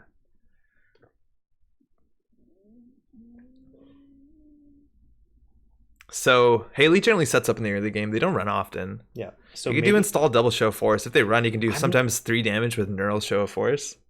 The thing is, like, if we do that, we don't hedge fund, and we not need the hedge fund to threaten the hard-hitting news. It's also, for those who don't know, this is the new art from the reprints, the official like Nisei reprints. Oh, that's right. And they've been replaced on JNet. Yeah. So all those Magnum Opus cards have My favorite of that new art is Border Control. Yeah, Border Control's nice. The sinister looking barbed wire is fantastic. All right, we got a Ghost Branch. So do you install that naked? I think we definitely want to hedge fund at some point. Yeah, we hedge fund first. I think you install first because then you'll draw a card. Sure. All right, let's slot machine first. Or do you just Ghost Branch first? Or do we show it first? I don't know, man. I think you definitely jam something. Because they're not going to run first turn. I think you jammed the Ghost Branch. Yeah, this is going to be a nightmare. Do you hedge fund ice it? What's the anti-re-education tech? Just a single solid Sports Hopper? Yeah, Sports Hopper can do it. There's not a lot of tech. You need an instant draw. So it's like Sports Hopper. I think technically Bookmark. Like there's some weird shit. But just preventing damage is good enough. If they have a feedback filter, you just prevent the damage. Then you have to do Show of Force. You could just also install the on R&D. You could also just install the other one, but then they might run because now maybe you just advance it once. It's terrible, but yeah, advance the Ghost Branch once. Yeah, slot machine R&D is probably okay. I'm gonna slot machine R&D. Okay, that's fine. Thank you. Yeah. I wish with a Mushin deck to some extent this deck just had Beal in it because Mushin Beal and no Beal is always a fun game to play, but the Show of Force is kind of important. I guess we actually have one copy of what's it called, Explodapalooza, that could be a Beal, but Explodapalooza is pretty nice because this deck could use the money. Yeah, it didn't look like it was especially rich. But... No, it's 3 hedge funds. That's it, and 3 NGOs. That's it. Oh my god. Running here, they're really risking a hard-hitting news. Hopefully they hit. And it's not good for us, but let's see what happens. Okay, so now they actually might credit up, but I don't know what they do here. They generally want to install stuff. What are they doing? Okay. Just turned in. The reason I love Thursdays. How's it going, Ubi? Welcome. Ooh, double hard. Yeah. That's fantastic. Because a lot of our hand sucks. Like, they'll trash the NGO. What are they doing? I don't know what they're doing here, but their money's not good. Like, they can't install anything here. Ugh, indeed. Alex, why Explode Please over Beal? Just more money, I'm assuming. Just a bit more money. Well, actually, here, can I borrow the mouse? Just because card overlays come in there. We'll move. We're not going to build big ice, so I think this is acceptable. Yeah. Yeah, they just need click for credit throw out a card here, I don't think, unless they have gamble. I don't know. For what it's worth, we obviously didn't build this deck, so I can't give you the full answers, but it seems like the right answer. I always look at the game start time and see a frozen clock and panic. Yeah, there you go. Credit throw it out. I think that's right. I don't think we hard hitting these in the mirror. I think we installed advanced NGO front. Yeah, that's what I'm thinking. Because then if they run, they're really in a bad spot. The Ghost Branch is fine. We advance it later. Mind you, NGO front will draw you a card. You could consider jamming to get the show force, but I think you just jammed this. This seems really nice. Yeah, I'm just going to do this. Yeah, you'll draw. So, new remote. And they've double advance. There we go. I love that. Res. No! This will show.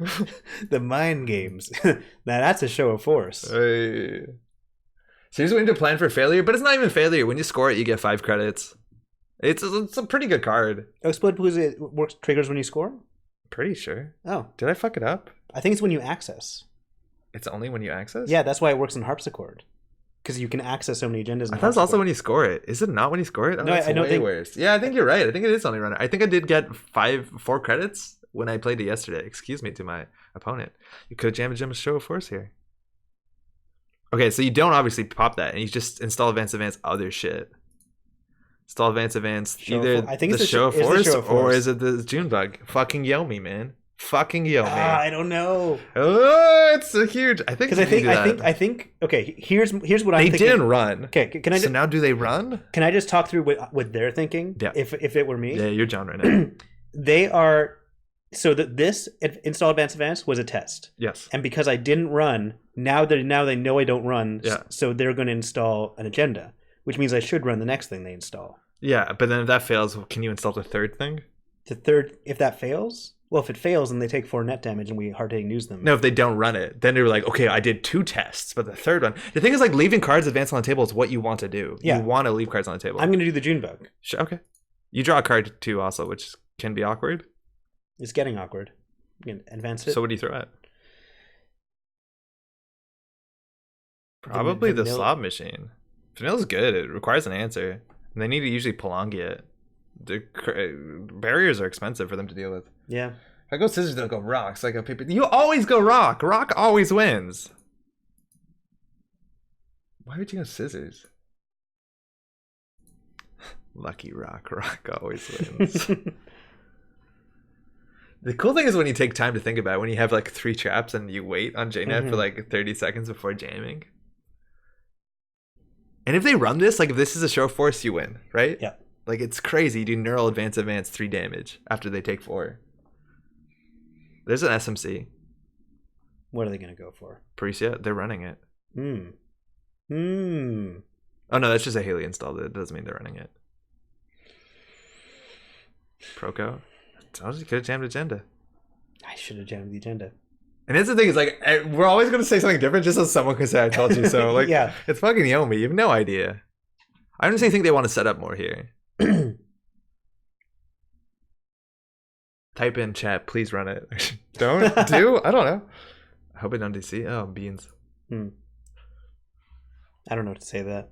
Is there anything that's technically move advances? No. Okay, they're going pretty slow. I'm definitely going to install the agenda here. Okay.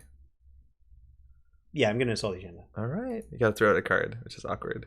There's a chance you could also play this deck in Harpsichord. I think Harpsichord would be pretty fun. Or you can also just install the Psychic Field. Yeah. Like, I don't know. Throwing out cards feels really bad. I just don't know how good Ice is going to be in a second. Maybe Ice is the worst part of your deck. It probably is. Maybe you just do double advance or the vanilla. Maybe I protect this, like... But then they run it. Like, I would rather protect the trap. Yeah. Like, it's fucking yummy. Just double... I don't know. Just double advance everything? I don't know what this is anymore. I'm going to throw it to vanilla. Yeah, for what it's worth, if they do run, regardless, they're really... they can misdirection, but they're like... Hard hit needs is going to be a problem. Yeah. Because it looks like we have no money, but we have NGOs. NGO singular. For what it's worth, for what it's worth, for what it's worth. Is there anything in the deck that can move advances? I don't think so. Love shuffling 3 cards and installing one without looking at it? Absolutely. That's the brain play, yeah. That's the move to That's do. how fucking assholes play Skull. Yeah. Where they don't look at their cards, they just slap them down. Oh, man, it's so good. Okay, I feel directly targeted here. Do you do that? I do that sometimes. When I'm playing with a new player, so the first thing you do when you're teaching new players is you call every one of their cards before you flip them, and you're always right. Yeah. Because new players almost always want to put a Skull down first. We can do 2 damage to them, don't touch it. They didn't run it. I'm just saying, like, we don't have to score this. In theory, we don't want to score it. Do you jam the re-education? You want to motion the re-education. Purge. Handed the cards to him. So in theory, you can jam the re-education, double advance, and then there's small chances we win after you advance it 2 more times. We have no credits. Oh, no, we do. We have 8 credits. You can also just jam the NGO front. I think jamming another NG. Jam maybe the Psychic Field? I don't know. The problem is unadvanced cards are not that compelling to run. Oh, we have Rashida from money too. Sorry, I hit the mic. I panicked way harder than I needed to when I hit the mic. That's an important card. I think I'm going to install advance this. Go ahead. We'll see what you draw on the install. All no, right. the psychographics, we don't need that. Oh, fuck. What? No, not enough clicks. You gotta throw something out. I'd throw it. One of the psychographics, right? Honestly, psychographics. I'd throw the Psychic Field. You throw out the Psychic Field? They're not gonna run on advanced cards. We're just advancing everything. So check this out. If we hard hitting news them and they don't clear the tags next, you can do Psycho to kill them. Actually, no, because it takes too many cards out of hand. You have to do like Psycho Neural, and that's unlikely to work too. It depends how many cards they have in their hand. Unless you're meaning to run the Psychic Field for no reason. It could be Rashida. The thing is, like, we haven't done anything. Yeah. Here, do you mind? Oh, man. So I think you just, like, keep advancing. The problem is we have no money. So, like, you need to either pop your NGO, and then the other things look less likely to be traps. Okay, they're going to let us do it. We can't. We just don't have enough credits or time. Like, it's 5 advancements we need. Oh, of course. So you need to double advance That's why, that thing. So do we advance... Wait, do you double advance this thing or you double advance this thing? Or obviously this thing. Well, okay, here's what you do. You pop the NGO front, you advance 3 things once. Is that good? Oh my god, that's amazing. Wait, so then we're short 3 counters? Yeah, you do it in a weird order also. No, you go left or right. You sweep, you fucking crop dust this thing. Oops. Yeah, I like this. Advance. Advance. Welcome to my hall of traps. Okay, so now we have to do advance. Yeah, we can win if they don't do anything. Yeah. They don't defuse it properly. Every turn we just triple advance all of them. Exactly. It's so we just good. like a little sprinkling of advancement tokens. So good. Oh man, powerful move. Special tactics. I think a Netrunner calls it a dig move. No, this is not. This is a Netrunner. This is exactly what Netrunner is meant to be. This is how you don't do Yomi. You just do everything equally. It's like, read this. They cannot read us. We are unreadable. Wait, what is server 1? Oh, we should triple advance this. Oh my god. That's the thing. Like, now they don't run the unadvanced card, right? And that's actually a good way to hide an agenda because there's no reason. Yeah, that'd be lovely. Thank you. There's no reason to run advanced cards. 4 clicks, they're thinking.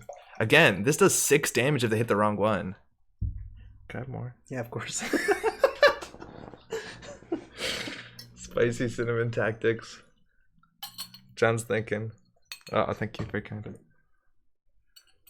Oh no, ADC, no! Oh. We'll wait a bit here. We'll wait a bit. Yeah. They panicked. We Yomi'd them out of the game. This is the purest form of Netrunner. Yo! This is the equalizer, Mushin. Oh, they're back. Hey, can you say hey? Shell game, baby. Yeah, I don't want them to DC. Should I say welcome to my circus of terrors? I'm so panicked. I would never attract any attention to any of the servers. Okay. Yo, Wayne, how's it going? Hello. I never really think they got me into the game. Of course, exactly. Yeah. Stargate. They just play Stargate. That's good. That's a good start. That's a really good start. Cyber Cypher. We've got this. This is a great start. We've got this. We've got this. There's a chance we just. Of course, it's R&D. What are they going to do? What are you going to do? Do we res this? No, I don't think we do. I don't think we get enough money. If it fires, we get 3 events. No, we don't res this. We need how many credits? No, we need 3 credits.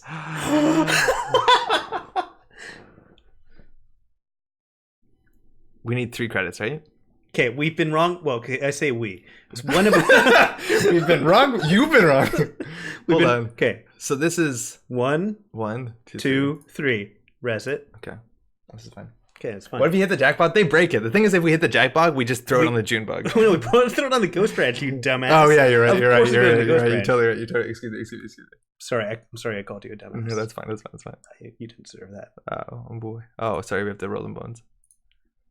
Program event resource, just 1. So it costs them 2 credits if they care. They're also risking hard-hitting news for what it's worth. Fuck! I said it. You definitely break this. You don't fire. You did say it. Sorry, took me a second to register that. Yeah, drink. Great. Pull. That might be a connection issue. They're not breaking yet. Huzzah! They are entering our R&D. There's also a reason to keep Rashida on the table just so you can mass draw and surprise with the re-education, where it's like bury 8 cards and keep like, you know. Oh yeah, that'd be fun. Yeah. Class Act is also a counter to this deck. Oh no, it isn't. Right, because Class Act. No, it is because you can't. Yeah, you can't. Right, you wouldn't be able to fully get rid of all their cards. Yeah. I was talking to David, and he had the opportunity the other day to viral weaponization someone who class acted.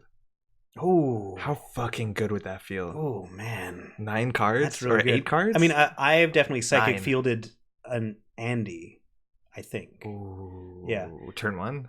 Yeah. Are you all doing a drinking game? Sort of. Every time he says for what it's worth, he drinks. Yeah, it's been a problem. I think I missed the reels. No, someone was ragging on me for saying for what it's worth. It's a re-education slot machine, neural EMP.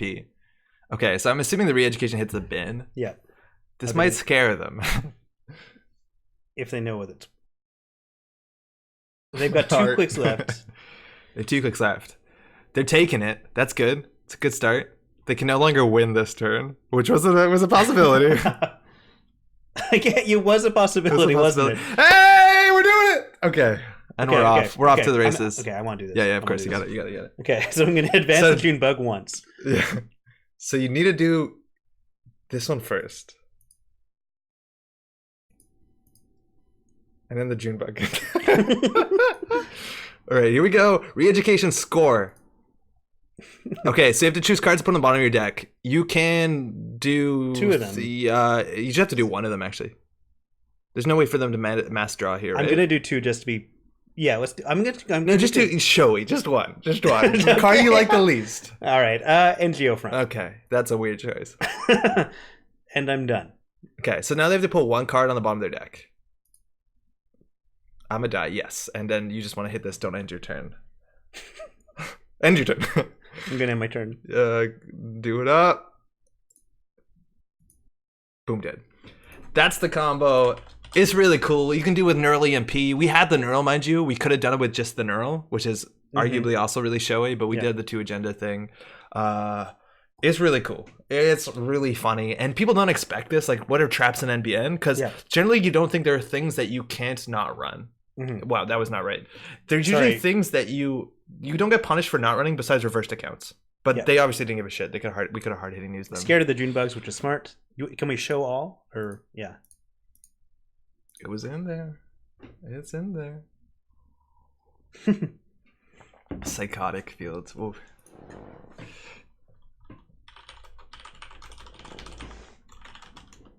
If they did steal, like, even if they did steal the what's it called, this thing, we would have been fine, right? Because we could have still knurled them. We had enough credits. Yeah, for sure. No, we didn't. We were 1 credit short, so we shouldn't have rezzed this because we only had 3 credits. We needed to do advance. Yeah, but how showy is it to end at 0 credits? I'm aware. We're doing this for naughty. But if we res this and then they ran the show for us, we couldn't have killed them. Yeah. But you're right. Ending at 0. No, I understand. I understand what you're saying. Ooh, you too. Yeah, Knurl was 1 credit too expensive. This is my deck's favorite. This thing came in top 3rd in like at Worlds in the Swiss, which is like what, 7-8 rounds. Yeah. Do you want to do another one of this? Or do you want to do something else? Let's do a runner. Okay, runner. Oh, okay, cool. Do you want to just do the good freedom? Yeah, let's do the good freedom. Okay. Yeah, we're gonna do what do they call this? A smorgasbord, sampling, a flight of Netrunner decks. Yeah, we have a cornucopia of World's Delights. A modicum of stacked cards. For what it's worth, sounds like a Wayland slogan. That is very good. Hey, it's the bank for what it's worth. All right, Freedom Kamalo, really good ability, very flexible. I don't know what the joke is, but Pad Tapas is a very good punchline for something. An interesting thing about this deck is there's actually not as many viruses as a lot of other people put into viruses decks. Generally, Yusuf is enough. You have that infinite Palangi, Knob Curie actually showing up as a 5-cost console. The MU is really good. The MU is fantastic, for sure. The clone ships get extra value of the SMC, letting you pull those one-ofs. The Consume, really good in an acid deck where you have infinite Palangi or just enough with Yusuf. You have that Stargate to close the game. This deck is probably a bit hard to play. You have Hippo David, really good against Blue Sun, really good against those big ICC and Pollen stuff like that. Street Peddler a bit dicey, but really strong with things like Stim Hack, lets you install stuff off of that, and sometimes even trash like a bin breaker, get all that stuff on the table for free. I think in the game I played, it was against Keith from Vancouver. He installed Street Peddler, and later in the game trashed Street Peddlers to install a Street Peddler, and then trashed it to install a Street Peddler. Yeah, that's what you gotta do. And then you play against Kentucky and you die. Yeah. But hey, it's worth it. Also drink. How's it going, D&D? Remember Senior Taps? I don't think so. Is that what just freedom was? Wait, is Senior Taps the... It's a deck list. Oh, it's a deck list? I think so. I was going to say it was the Taco Bell dog. Jesus. Why Taps? I don't know. What's the Taco Bell dog's name? Yeah, that's a good question. Let's Google it. Oh, come on. People are demanding a Taco Bell dog. It's like a very... Gidget. Born Gidget. Gidget. That sounds like a real world. Taco was a stand-in for Gidget. Yeah, it says when they were born. It doesn't say when they're dead. They might be still alive. Why are you looking for the death date of the dog? Holy shit. We're running paperclip. Death date of it's a Taco Bell dog dead. Jesus. Oh, well, you know, I was in Squamish, BC also. And I ate at a place called Sunny Chipas, which was a fried chicken and Mexican and Tex-Mex place named after a Japanese actor. And the thing is, it was built in the hollowed out shell of a former KFC / Taco Bell. Cool. But they still served fried chicken and Tex-Mex food. But of a higher quality. But of a much higher quality. That's like the ultimate burn. It is. I'm going to buy your place and it's going to be good. This took a morbid turn. I don't know what you're talking about. Here we go. I think if you're trying to create a lobby and you add a deck, everything is fine. Yeah, this deck is probably pretty tricky to play, so I'm gonna just sit back over here and talk some shit. Do we want to start talking about turtles now? Please don't. Halloween stream all traps all the time. Yeah, we actually are streaming on Halloween, like legitimate the 31st, which is pretty exciting. Don't know what I'm gonna do. Probably gonna be some thunder and lightning. That happened before. Hey Giles. All right, Ag Infusion. That can be pretty tricky. They like icing their shit up. I like this. There was an Ag Infusion deck that did really good well at Worlds. It was not an IT department deck, but it did have Tithoniums in it, which is terrifying. Are you gonna be in costume? I don't think so. I'm not actually sure what I have to get. You should let Maddie costume you for the show. Why's that? How's that? She's probably very good at costumes. She is. She cosplays stuff, but I don't know. I want to do Netrunner cosplay, but it's like kind of difficult. Yeah, you're just gonna wear. Well, they do have weird future clothes. Yeah, right. Just put a jacket on, and I'll be the easy mark kid. Hands not the worst. No, I know. I like that's hand. good. Keep it. Yeah. Patrick should come in costume as Andre. Hey. Hippo important? Yeah, Hippo's really good in this matchup. Maybe we should stream together and just switch our glasses. How about your vision? Well, you've worn my glasses before, right? Oh yeah, I lost my glasses. Yeah, I think mine's a bit worse than yours. Like stronger. There's no competition. Oh, we did get currented. We have no current. Oh, we do have activists probably. Are you really worried about handing me your dirty glass? Oh, that yeah, was I for was. you. No. I was wiping them off because they were dirty, and I thought I might be handing them to you, but no, that's okay. So in theory, we can start getting those virus counters as sweet axes. You could do use of dirty laundry R&D. That's exactly what I was thinking. Let's go. Let's do it. Yeah, I'm going to like a party, which is like costume mandatory. You can freedom that. You could go again, I guess. Which I really like that people are enforcing that. Nah. Oh, that's fascinating. Not gonna bother. Nah, that's not a great draw. I'm just gonna. I would maybe just inject. Inject? Yeah, to get some draw. Like maybe we discard one card, but it's more likely we hit a breaker.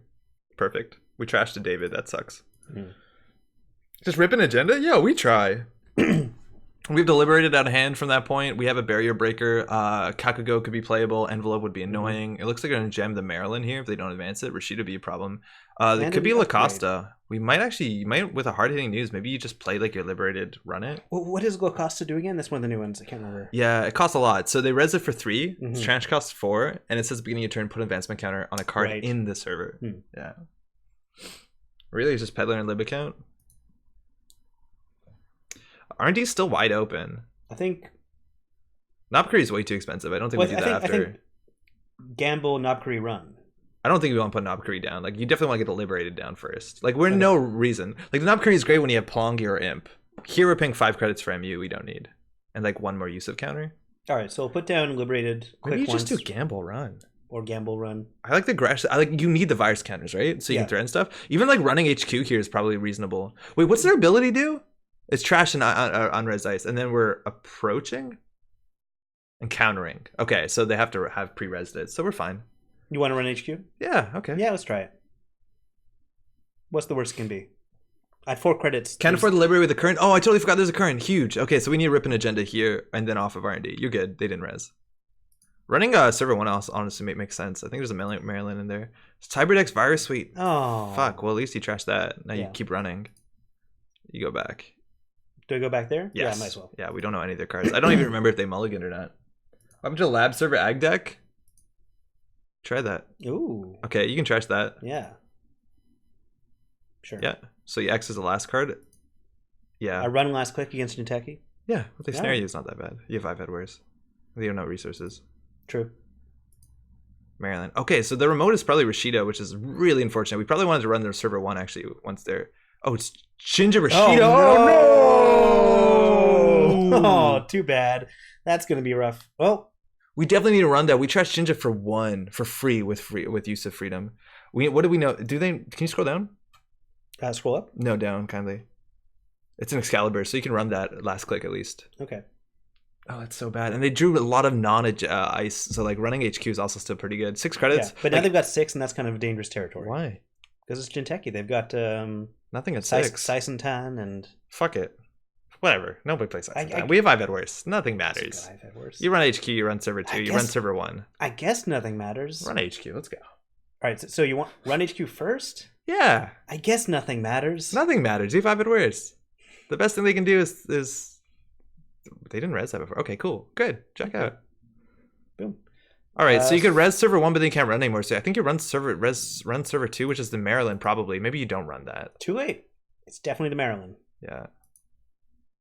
No, it's fine. They res it first. I think you run server 1. You need to trash the Jinja. They can res Excalibur here. It's not going to matter that much. And then they have like 4 credits for border control, but we can get through it with 2 counters. The use of run on server 2 is cool for the border control. Mm-hmm. Yeah, thank God. Jinja down. Yeah, we really should have ran that before.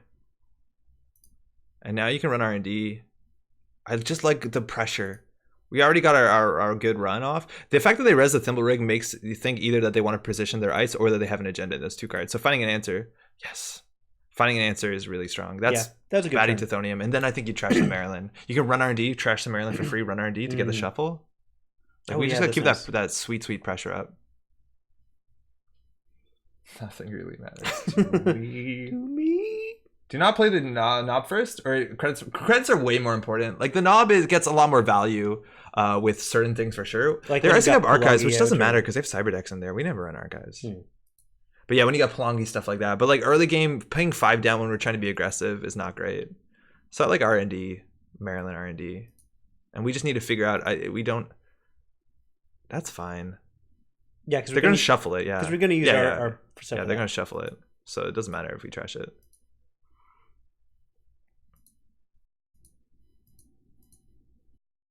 Let's see if they do. Yeah, okay, good. So it's a good thing we didn't trash the scarcity. They probably have 2 agendas in hand. Obokata is in there. We have enough for Obokata. Hedge fund. That's really unfortunate. At this point, do you just slam the Liberate? Oh, it's 8 credits. You could probably just draw once, or you can run an R&D again for a counter. Not amazing. We don't need it. I like drawing once. Yeah, okay. Always draw last click. Yeah. Okay, that's a good one. It's not that bad. It's always bad to pay Liberate with scarcity, but just take 8 credits in initial investment. Yeah, it's expensive. So it looks like they're going to hedge fund out of here. So the card on R&D is probably like either something terrible, like a Surveyor, or something expensive that they can res now. So we really want to be able to hippo it if they can. What does SMC give us? Stargate? It gives us Black Orchestra, which is not ideal. Palangi. Oh, Palangi's fascinating. Palangi plus Yusuf is pretty decent. But how? So if we want to get through DNA Tracker, we don't have enough counters. If we want to get through Anansi, we have enough counters, but we use all our Palangi. SNC is for consume. Yeah, I just don't know if we're going to trash enough. I think you largely need consume in the asset meta. But again, I've never played this deck. I mean, we can trash pretty much every turn with I've had worse first. Can I just check if we have Hacktivist? Yeah. Because I honestly don't know. Oh, we don't. So that current is going to stay until we get through it. So I think we just need to figure out a way to get through the Symbol Rig. So maybe I've had worse. I've had worse? I guess so. Well, consumers have knob is bonkers better. That's true. Yep. You said that you trash like 4 cards? Yeah, but I think I think you're right about that. Ooh, that's fascinating. Hedge fund Palangi. But then they just purge. I think you want to do a hedge fund SMC, but then we have no MU. Well, hedge fund knob SMC. Oh man, I hate knob. Yeah, let's do it. I think we have to. You're right. I think we have to play. I think knob. You're right. And if we're playing this deck, and then we can pull the consume, but we need a way to get through the thimble. Okay, that's it. That's your turn. Cool. I've also been keeping up with that drinking game. So SMC also tournament, they don't know what it can do. Yeah, they don't. Consume makes or breaks the deck. It's actually 2 in my freedom deck. Yeah, I think I played 2 before. Okay, server 1 could be an agenda, obviously, could be an NGO front, which at this point, agenda seems not unlikely. You can Palangi run it, and I think if it's Excalibur into something, it's probably Excalibur into what's it called? Excalibur into border control. Which at least they pop it here. Yeah, if they pop it, that's fine. The thing is, like, you have to draw once, otherwise you can't steal Oboe. All right, I'm gonna play Palangi. Okay, but you have to draw once first, so you don't steal Oboe. You might as well draw first. Oh, that's true. You can run it. In theory, you could stim hack it, but then you still can't steal Oboe. Yeah, the Oboe would be deadly. Maybe you want to draw so you can stim hack something out cheap. No, we have Palangi. We're fine. I think. We'll find out. So yeah, topic. What's the strategy as ag when you trash to divert? So basically, you want to res a big ass ice. something really impressive and strong. So every run does that. It looks like it's just an NGO front, which is fine because we still get a Plongi fire here. Oh, hold on. Do we want to pull something like a consume? Yeah. Yeah, because we have to get consume out. Okay. I'm assuming this is an agenda. Okay, so now we can put our credit, our Nob Kari. Place fire scanner, yeah, put on the consume. SSL, okay, so we turned off the current. In theory, punitive could be an issue. They need 2, and they only have 8 credits. So, unfortunately, we can't get deliberated down. Nob Kari is once per turn, right? You can run HQ for free. We haven't got our fire off of Freedom. It's free. Because they're probably going to purge anyways. We can run HQ for free? Yeah, because you just Palangi and Yusuf. Oh, yeah, because we think they're going to purge anyway. They'll probably purge you, yeah. And then we can get a Freedom Trash, which gets another consume. We don't want to try... Yeah, let's try HQ. Yeah. Oh, wow, that's user-friendly. Oh, right, that's right, yeah. Yeah, Codegate? No, we're it's alphabetical. Looking for... Oh, Barry, you're right. Sorry. And just one of these? Yeah. You have to click on the card you want the counter from. Right. That's it. You're done.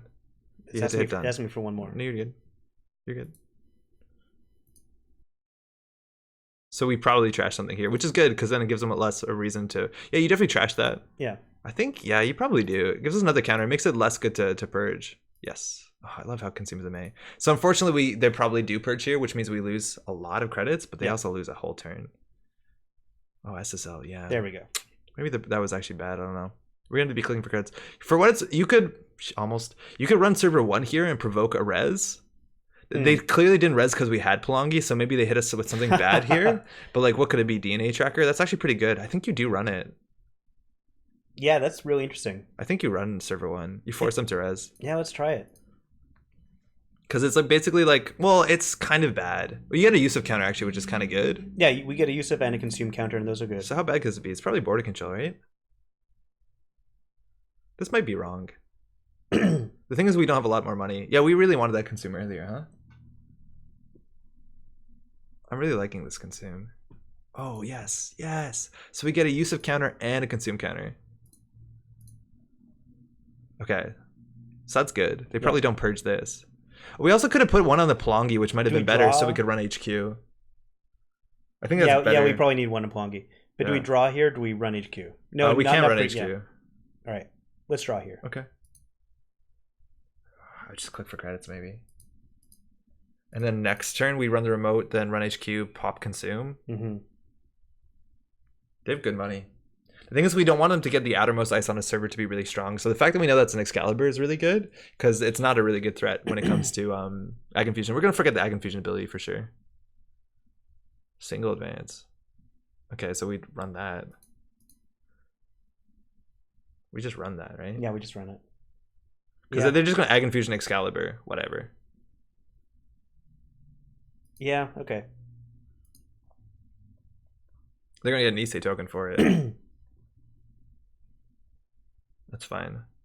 We can't Palangi it. So this is why having a Palangi counter is actually more impactful. Just click on it and let them tell it to fire all subroutines. Okay, so we can't run anymore. So I think they just Ag Infusion here, which is fine. It makes that server terrible next turn. And I think they're going to score an Issei. So they probably Ag Infusion. If they border control, yeah, okay. So now we can jack out. So they need 4 credits, 3 credits to score this. So if you run R&D, we can't run anymore. So do you just take the consume credits, install Liberated, click it? Sounds not terrible. No, that seems fine. Okay. All right, so we're going to need an Issei, but then we can just always run at least once on server 1. Problem is we can't run that and then HQ because we can't Excalibur. You need to watch for the return to Saisentan. I don't respect Saisentan. All right, they have an Issei. And that's really strong with Ag Infusion ability and Excalibur and border control. So we're going to have to Palangi Excalibur if we can't get through it. So we always run server 1 last. So do you inject here? I don't want to lose another David, but we do have 2 clone chips in the deck. I think you can inject because you can throw out the paperclip. Okay, and we're injecting. What are we looking for when we inject? Because we're Hippo. Yeah, I guess so. Imp. Literally anything. We lost nothing, so that's fine. So you want to get the casts going. Yeah. So you want to end with 6 cards in hand so you can throw out the paperclip in case you do need it. Laundry that server. Server 1? Yeah. Oh, that's good. And you put the counter on Palangi. Yeah. Need some more cards, my dude. Yeah, totally. We didn't draw for a while, just keep that pressure up, and it didn't work out for us that well. So I would actually not play the gamble, and I'd play Liberated cast, because having cards in hand against an Obokata deck is really important, assuming it is. Quick Liberated and take the casts? Yeah. Unfortunately, we're not going to throw out the paperclip. But yeah, cards in hand matter a lot in this sort of matchup. So now Palangi can get through Excalibur, and we want to find a clone chip so we can do clone chip SMC so that we can pull out anything when we stim hack the run, which is super important. Because right now we essentially still have four MU. Yes. It's pretty cool. They're also probably on obviously border control, maybe even Surveyor. They have 17 influence for some fucked reason in this deck, and this is a Jinja deck, so a lot of ice can be expected. All right. We need to draw. We need to find breakers. Nope. Draw again? Yeah. Okay. Well, we're not going to find breakers with that. No, so maybe Hedge Fund Liberated and then throw out the paperclip, and next turn we can inject. Because we're threatening. We're threatening. Because we're going to inject into a clone chip for sure. And then the remote is okay. And they have big ice, right? They have to have big ice. Yeah. A Hippo would be also really strong. Yeah, for sure. They definitely have big ice. Yeah. Their remotes can be really good. So either we want to rip it apart or just pressure essentials. Running R&D, their money hasn't been fantastic. They have to spend 8 credits on R&D. Okay, so that's probably like Jinja. We want to run that. You want to inject here. Inject here? Yeah, we'll find a clone chip. Oh, we have an MK Ultra and a Black Orchestra. Okay, so we're actually pretty good go. Do you put the Street Peddler down first for like cool tricks? Yeah, why not? Yeah, in case there's a Hippo. Let's do it. What do you got? David. Really strong? No. Fine? Clone chip. Arguably as strong as the David. Let's run it. Yeah. Run server 1. Let's go. What's the worst that could happen? This is a good deck. This deck is fun. Black Orchestra? Yeah. They can move it around, which they probably do, just to make us spend another 3 credits. Yeah, in the run. Let's see if they move it. Looks like they haven't. You can let that fire, right? And now we have good HQ pressure. We have really strong HQ pressure. And we're trashing things to get consumed. This is really good. Yeah. Man, this deck is cool. Marcus Batty? Oh, that's fantastic. Just pay 0. Yeah. Pay 0. Oh, wait, no, they're protecting stuff. Oh, we're good. We're good. Oh, okay. Oh, we're good. They should have just let us trash it. But I guess then we do get a counter. Do we need the money? No, money is not a problem, right? I think we put it on the Palangi for sure. Yeah. Jinja, trash for freedom. Take it off, not the Palangi. Yes. Oh, God, that feels so good. Why not Palangi Excalibur? I don't think we're going to run again. And the Palangi counters are very valuable. So we can't run again, so you just take money, right? Yep. And now you run HQ every turn at least once. Absolutely. Clone Chip could do Clone Chip into SMC to Imp. Yep. Which might be better than David. We haven't seen any of their ice so far. This could just be very rushy. The fact that all their ice on the remote is res right now is pretty bad for Ag Infusion. That being said, they can always Thimble Rig it into it. That being said, was that the problem one? For what it's worth. Oh, those are both very like clutch Andre. And you Andre said thing. For what it's worth, yeah. Damn it. All right. Ice. Digital DRM for Nisei. That's in hand. So that could be a Nisei in the remote. It looks like it's a Nisei in the remote. So we don't know what the ice is. First. Why? Because it might be in their hand. But they installed advanced something. Yeah, we're going to run this next. But we want to run it. Can we afford 3 credits to run HQ? We have 18 credits. 20. We have 20 credits. Or do you just run the remote? First click.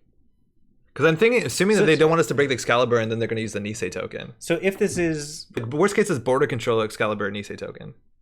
Because we can only deal with the Excalibur once. Do you not think we have enough credits for this? Okay, wait. Sorry. 3-3. So we have a plan here. If this is border control, which I'm assuming... Okay, if it's border control into Thimble Rig into Excalibur, we have to run this a couple times. Yo, Manny, how's it going? How's the game? So the idea is that we want to run through this, and then we get through this. We have to use our Palangi on this, and then they end around the border control. So then we run again, and then once we get through this, they think this will fire, but it won't. But it will, because we don't have a program to install. We need to install a program. Because if we can install a program, then we can clone chip. The problem is that we can't install the David and clone chip. I think we always run it once first and see how it goes. Right? Because they spend 4 on this, and then they spend 4 on this. We run it once, right? Yeah, but are you sure? Because if we had a program, we could always install this and then clone chip the Plongi back, which means that we could get through the Excalibur. I guess I just want more virus tokens to play with, and if we ran on HQ first, we'd go this into that is so click intensive. We might have to run the server 3 times. And if it's in hand, who cares, right? They'll just jam it next turn. Yeah, I guess so. All right, let's try it. Like if they use a border control to protect Nisei, like it seems like a pretty good start. I think you're right though. If this was like Amakua, obviously you'd run HQ. A 1 token's good. You can install the paperclip on the second run. Oh yeah, you can run the paperclip. Okay, so we can trash this and clone chip it back. Okay, this does not look good for us. So we'll Plongi this. Barrier.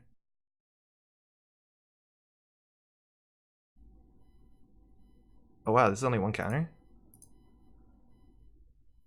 Do the consume, right? Yeah, our money's good. So this looks like we're running HQ after this. Where do we go? Plongi? Yeah. Yeah. Okay. That was surprisingly easy. Okay. You know, run the BC Nisei regardless. There's another Nisei you just shut out. Yeah. So now you go ahead and run HQ. You got your good shit. You're all good. Someone say Excalibur. Your headbox is down the way. Oh yes, excuse me. Yeah, we gotta fix that. You're good to go. Did you break it for 3? Yep. Okay, cool. Yeah, we'll fix that. Sorry, thanks. Headbox? Yeah, just like our cameras. Sorry, this is not good for the ego. Okay. DNA tracker. Can we trash that? No, we're 1 short. Yeah. Do we want to trash it? No, their money's not great. Do you run R&D here? Do we have enough counters? We have a David. We can always panic it. Yeah, I want to run R&D here. You always use counters off Yusuf. Yeah. Stargate now, time for sure. Oh yeah, you're right. We could just Stargate. Gatekeeper. Trash it, make money. I mean, it's kind of a pricey trash. 1, 2. Do we really want to click for 2? Because they'd probably purge here. Well, if they're going to purge, why not trash it? But we want to run again if we trash it. I think you're right that maybe we need to get Stargate down. Jim might be right. I think we just want to do that pressure. I think we're fine. I think we just take money. They can draw the Gatekeeper. Whatever. They install it here for 4 credits. Seems bad. We still have 2 stim hacks, right? Like, things seem okay. I can install the paperclip on second run. Yeah, excuse me. Yeah, that was actually really clutch. I forgot about that. Fun perhaps lost, so angry hockey fans on the street. Uber home. Yikes. It's like opening preseason, I think, for the Habs. I don't know. Yeah. I think they played the first home game. Yeah, there's a bit of the game on the restaurant I was at. I guess I do notice when hockey suddenly returns. What is that? They re-iced archives. We don't run archives. There's a separate expiry suite in there. They re-iced archives. I guess because Gatekeeper's better over archives. What were they? Why did they want? Maybe they're throwing out agendas because there's a cyber expiry suite in there. Do you run server 1? What's the risk? Rashida is the risk. Marcus Batty's the risk. And Philodic Entanglement. Yeah. And what's Yeah. Well, you just run server 1 for 3 credits, right? That's always the start. Okay. Because you trash something, you make money. Did I make it out with Clunch of SMC during the HQ run? Oh, you could. It saves us 4 credits. I think we would probably just stim hack R&D though.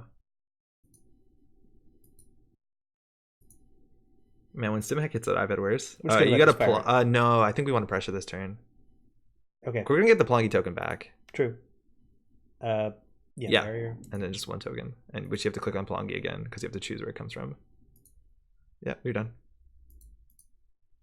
Running a HQ prevents DRM if they have it. Yeah, but if the DRM isn't even that good. Rashida. So we can trash it for free or 1 credit. 1 credit's probably fine if we're gonna run R&D this turn. Yeah, because there might be something more interesting there. Yeah, and I think we want to run R&D to get consume, and then we can pop consume. Yeah, let's run. I don't think we have the Stargate this turn. We can run R&D. They didn't res last turn. We're really controlling it. They haven't repositioned any ice with Thimble. Yeah, they definitely should. They want their big ice on the outside. Good game. All right.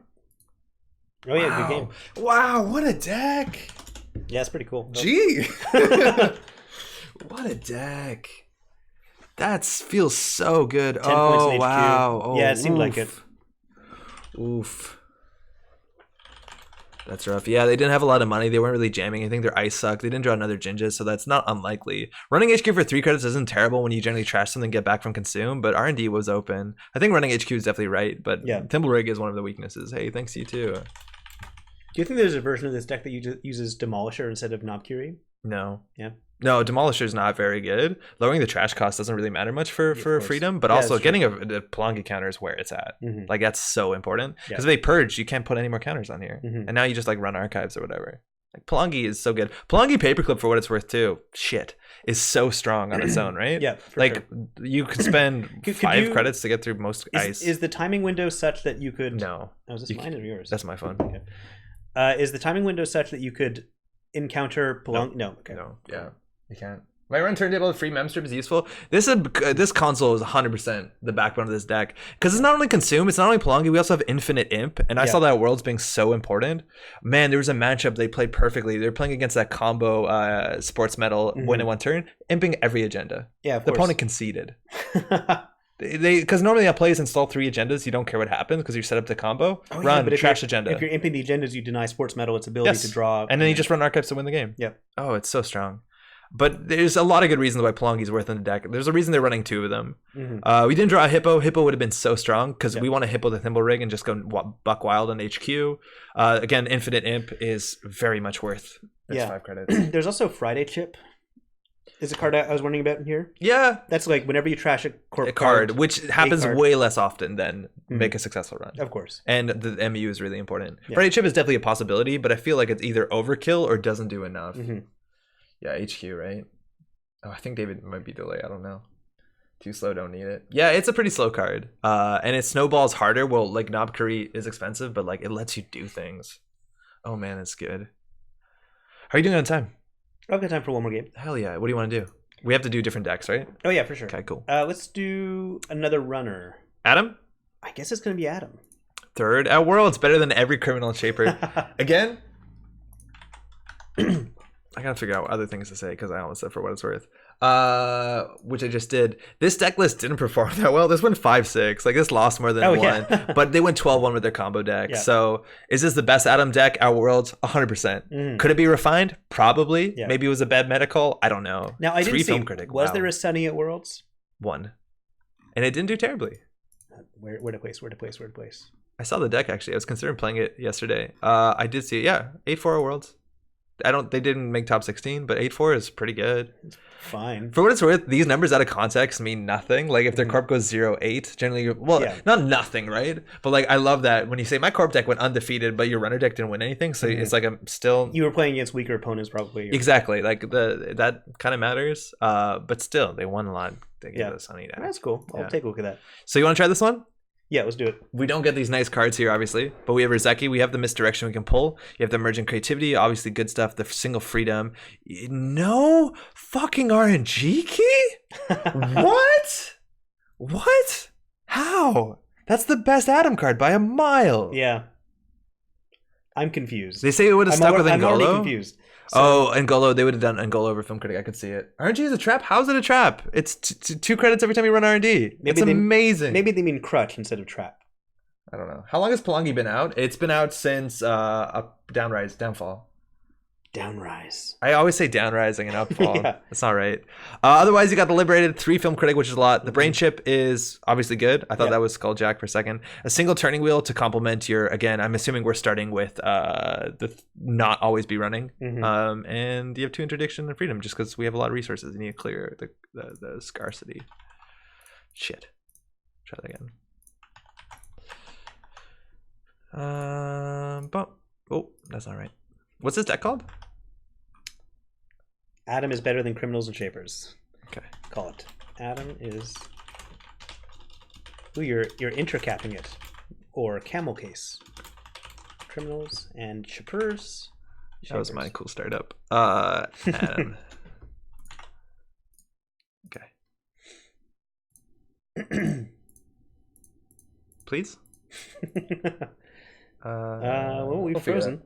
I think designer wanted a second freedom in there. Yeah.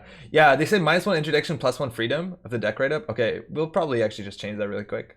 Early game it's fine, but after early you're not going to get value. You are going to get value. It's like it's kind of like a semi-permanent half Temujin contract. If someone tells you every time you run R&D, it's 2 credits cheaper, that's really important. I guess you're not running R&D every turn. The fact also they can draw cards before you hit a trap is important in some matchups. I don't know. It seems really good. There's no way you don't want 0 copies of it, right? You can always find it for free. Okay, so sorry, what did they say?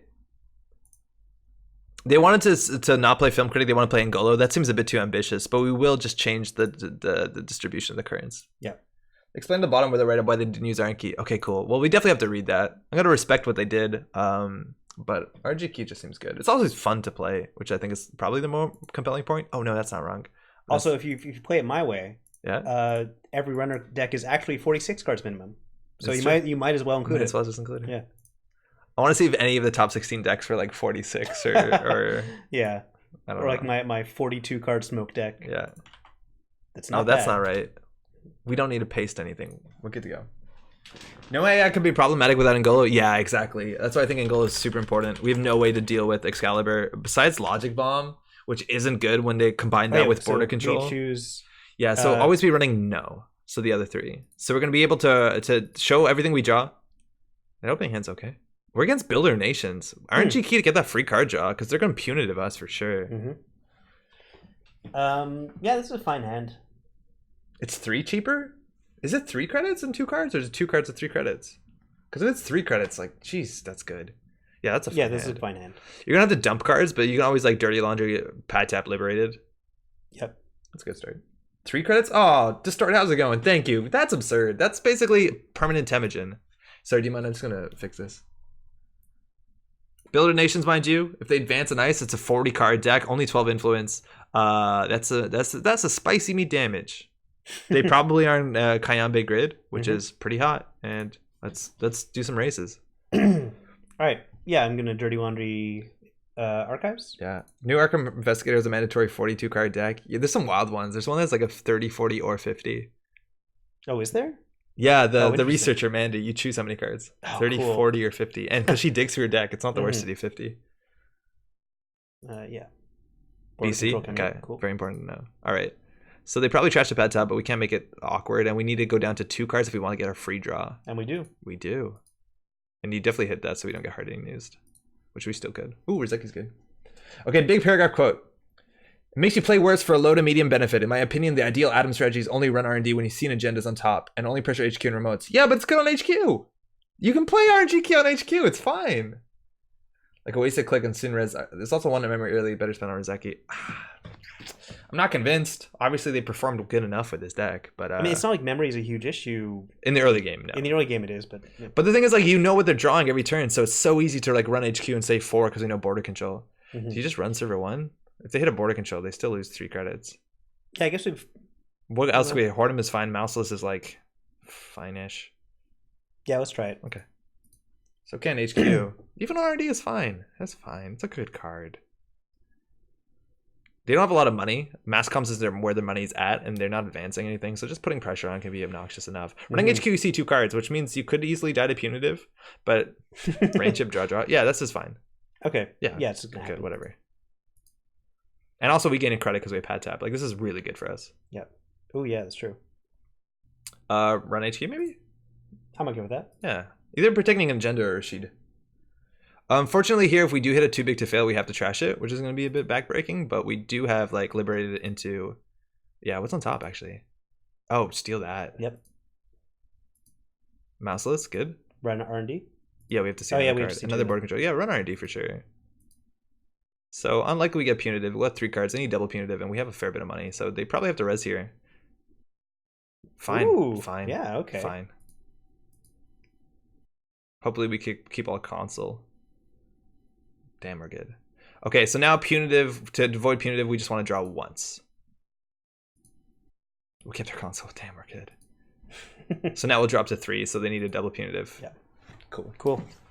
Ender, what's multiple times at Worlds I let the Corp gain credits off border control fire to gain 2-3 credits myself. Yeah, for sure. Yeah, when you hit that Mouseless, oh man, it's good. Mouseless for turning wheel tokens, Pad Tap, let's go. This is a weird card. I've never seen that in a Wayland deck. Can't really put advancements on it. I love that art though. At last Worlds, I got quick trackers with that art. Oh no way! Cool. I don't think I saw those. I'll show you next time.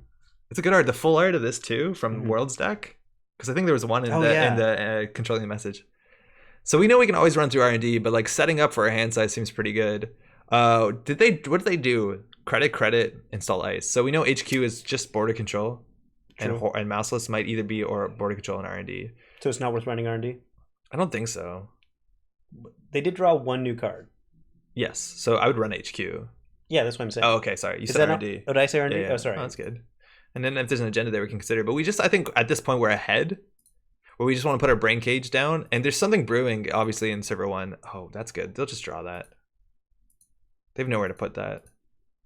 Another Cobra. Wow. Okay. So I think you play the brain chip, you draw once, probably first, and then liberated. Like, we're going to have to run HQ the remote. Why don't I play the brain chip, liberated twice, and then draw for free? Because we want to find our answer as soon as possible. Oh, as soon as you play that, you're going to draw. Because your hand size becomes huge. So I think you draw now. Oh, that's true. Yes, right. Yeah, your hand size is good. That's good. They can get us into remote. And, oh, that's fantastic. Yeah, I would have maybe taken the money there. I don't think it's going to matter. But we have the Crota for the remote. So if they jam the food, we got it. Logic Bomb Mobs. They also know what we're drawing because we're exposing everything. Or revealing, not exposing. Should even sell Brain Chip to draw it more? Now, well, we didn't have enough clicks last turn. But today we will. Today.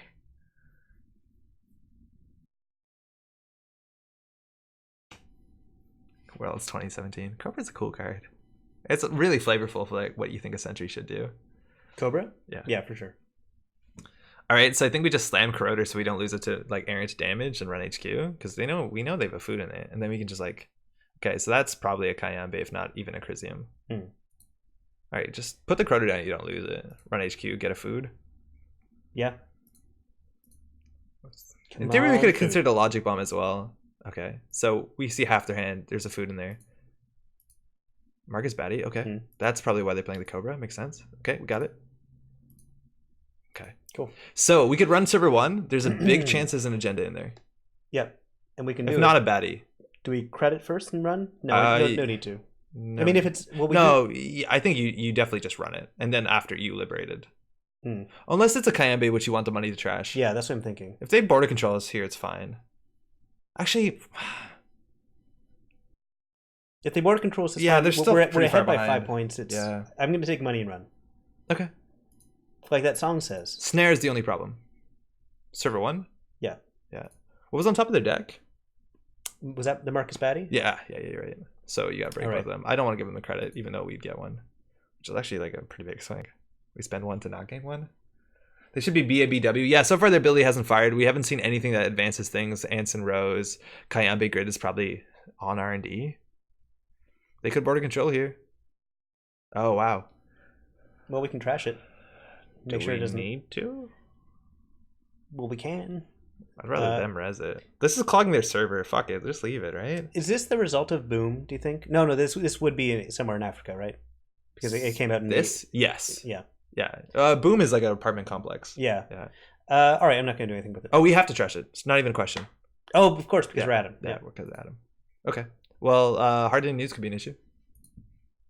Yeah, you have to trash, totally. Yeah. Mongoose kills a Cobra naturally. Yeah, totally. Yeah, so I like that. I like that a lot. For those maybe who not, Adam has a lot of tricky triggers, and the most important one here is safety first, which says hand size is -2. No, that's not the most important one. And we draw a card if we have less than hand size, which of course we've been rolling on that. But this is the one that matters here. Neutralize all threats, double access on HQ, but the first card we access every turn, we have to trash it. You can always run archives if there's something in it to ignore that if you're worried about trashing something expensive. But we're on game point. We're really favored here. We can just set up and we'll be fine. Like we can just like liberate it 3 times for Zeki. There's not much we can fuck up. Right. Sorry, we got 4 credits. Yeah, we only have 1 credit. And now Cobra can wreck a Corroder, which is unlikely that the third Corroder will run HQ. I do just want to take money here. Okay, you can draw once. Our hand size is 8. Okay, so you could like liberate Rizeki. Yeah. That's good money, right? That feels good. Oh, another hand tap. Okay. Maybe they really want the deck size agenda count. Yeah, it looks like it's not probably not. What's it called? Global food, not global food. Government takeover, which can happen a lot in this deck. Punitive also now is off the table because we're on game point largely. Yeah. But you're thinking because they have global food, why would they put the other one, global takeover, in there? Yeah, exactly. Yeah. And this is also a restricted card, which is important. But there's not that much else Wayland wants, I don't think. So that's probably border control into border control. What's good, my dude? We just need to find more breakers. And again, this is why Angola would be so good. Yeah. Because you get your Angola down, you're golden. Do we just draw? Yeah. That's not great. I'm just Okay. gonna draw. Okay. Pad You're not gonna get a free draw unless you install something. So maybe pad tap. Pad tap for sure. Logic bomb. I don't know. I think Logic Bomb. Like they know we have it. It's not a huge surprise. Look at 3 stim hacks. Jeez. Multi-threader at some point will matter if we start pressuring, and I think next turn we can consider running HQ. Mm-hmm. Oh no, actually, yeah, because now we can like always Logic Bomb away something really scary. Mm-hmm. But they have a Marcus Batty in hand. We want to get that. Yeah. Because Tithonium will trash Batty and Logic Bomb. Like it can do some crazy stuff. Pad tap. What a card. Pad tap's absurd. I'm loving dummy box pad tap. It is so fun, especially when you have a huge hand size. Like it's like good luck. Yeah. And it's like not terrible anyways against like program destruction. Especially in Adam, right? Like you throw out your extra multi-threaders when they try and Marcus Batty your program. Okay, they heard us. Do you run HQ? Not first click. No. Okay, we just need to find the one that lets us throw away stuff to find stuff from our deck. Emergent creativity. Oh yeah. So I'm gonna draw. Yeah, okay. It's not it. No, it's not it. You can draw again, hedge fund installed to get the free draw. Yeah, all right, here we go. Install. Playing for that sweet late game. Pat Tap went from situational awesome with rules change. Yes. Oh, we also could run archives just to see the top of R&D every turn. True. Yeah. Because then we can just run it, and then we can Logic Bomb. They'll probably Marcus Batty a Cobra or an end the run. But at least like it's something. I think we might want to run archives every turn just so we can end the game. Mm-hmm. They don't have enough money. Where's their money? That's unfortunate. Okay. Do you run archives? I like the idea of just seeing the top card of R&D. That gives us a lot of info. Yeah, okay. It's not... we're making a lot of money each turn. Yeah, we're fine. You just run archives, whatever. Pad Tap went for situation Arsenal with the rules change. So now cards that say add credits from the bank... Oh, that's good to know. Are considered gaining credits. So SSL endorsement, what else? Like Adonis campaign? They changed that, and now people love the card. All right, so we want to install things because our hand size. Maybe install Logic Bomb and maybe multi-threader. Could also consider just running HQ here. It's our... You want us to run HQ here? Yeah, we can just use a Logic Bomb if we panic. And they can't really spend money. Like they Reza Hortum or Mouseless, they're down to 5 credits. How are they going to res the remote? Yeah, that's fair. But I think we know most of what's in there. Like they've only been drawing ice. Is that dinosaurs behind you? Yeah, totally. I'm mad you drew that. It's a really nice dinosaurs. Mm-hmm. Yeah, I love the dinosaurs. This is probably a Cobra. The hit continues, so you can keep going. It's unlikely because we saw one on table, one in hand. This is unlikely to be a Cobra. Yeah, probably one of these. Yeah. A doo-doo-dwa. A doo-doo-dwa. All right. Well, that puts advancements on things. We're going to take a meat damage here, which is perfect because it means we draw an extra card. Nice. Do we want to watch about this? Yeah, fuck it. We're probably going to hit a Marcus Batty. We bypass it, so we still take the meat damage. Okay. Jeez, yeah. So now HQ is actually... That's a really good ice on HQ. Oh, we lost our current. That doesn't really matter because we're probably going to win unless they have hostile. For what it's worth. That's a really good one for HQ because we definitely want to run HQ every turn. An RNG key to draw. Wait, did we use Logic Bomb? Yeah, we're good. Yeah, we did. Okay. Yeah. No clicks left, but it's not like we did. Snare here would be a problem, but they can't afford it. Marcus Batty, border control. Okay. GG. All right. Yeah, good game. They just didn't have money, and that's always a problem with this deck. Like they're asking for ice that's kind of expensive. They're asking for advancement counters. They're asking for, like there's so much, and this ability doesn't even have enough influence. I'm assuming this is a Kayambe Grid, and Kayambe Grid, hell of a card. Yeah, that's a great. Like you think it's just a solid advanceable ice card, but then it becomes like defensive, a huge really strong defensive. Yeah, I like that card a lot. I still on stream we haven't pulled off the forma carry play or like the border control play. Right, that's what we tried last time, isn't it? Yeah, we never got it. We never got it. My blue sun's coming for you. Oh, geez, oops. Big fan. Oh, cheers. That's very kind. Glad you've been digging it.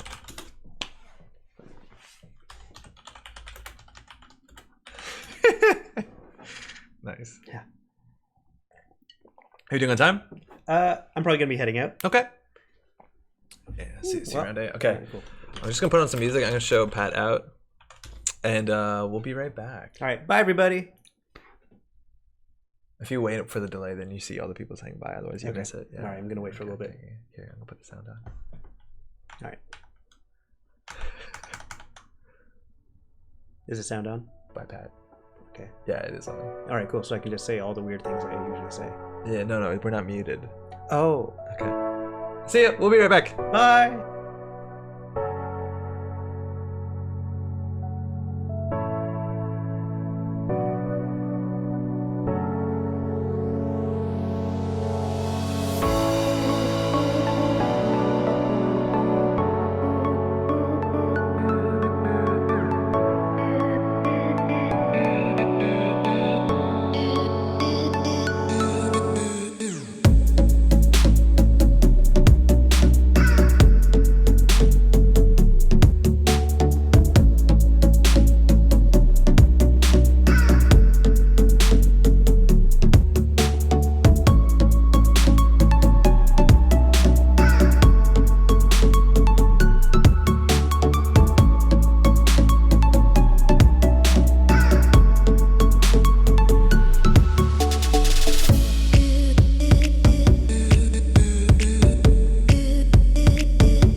We've been playing some Worlds decks. We got another maybe hour to 45 minutes of good night run us, so let's try some weird stuff. How's everyone doing tonight? What song is this? It's called Nobody Else by K Solis, S-O-L-I-S.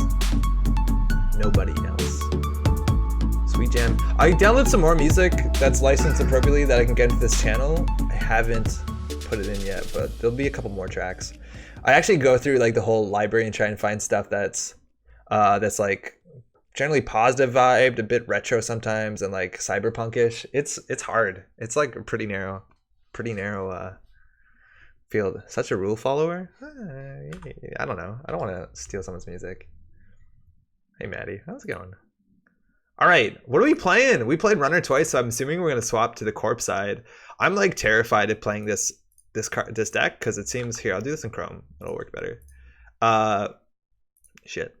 Because you know, it's kind of tricky. Fuck it. We'll try it. It's tricky.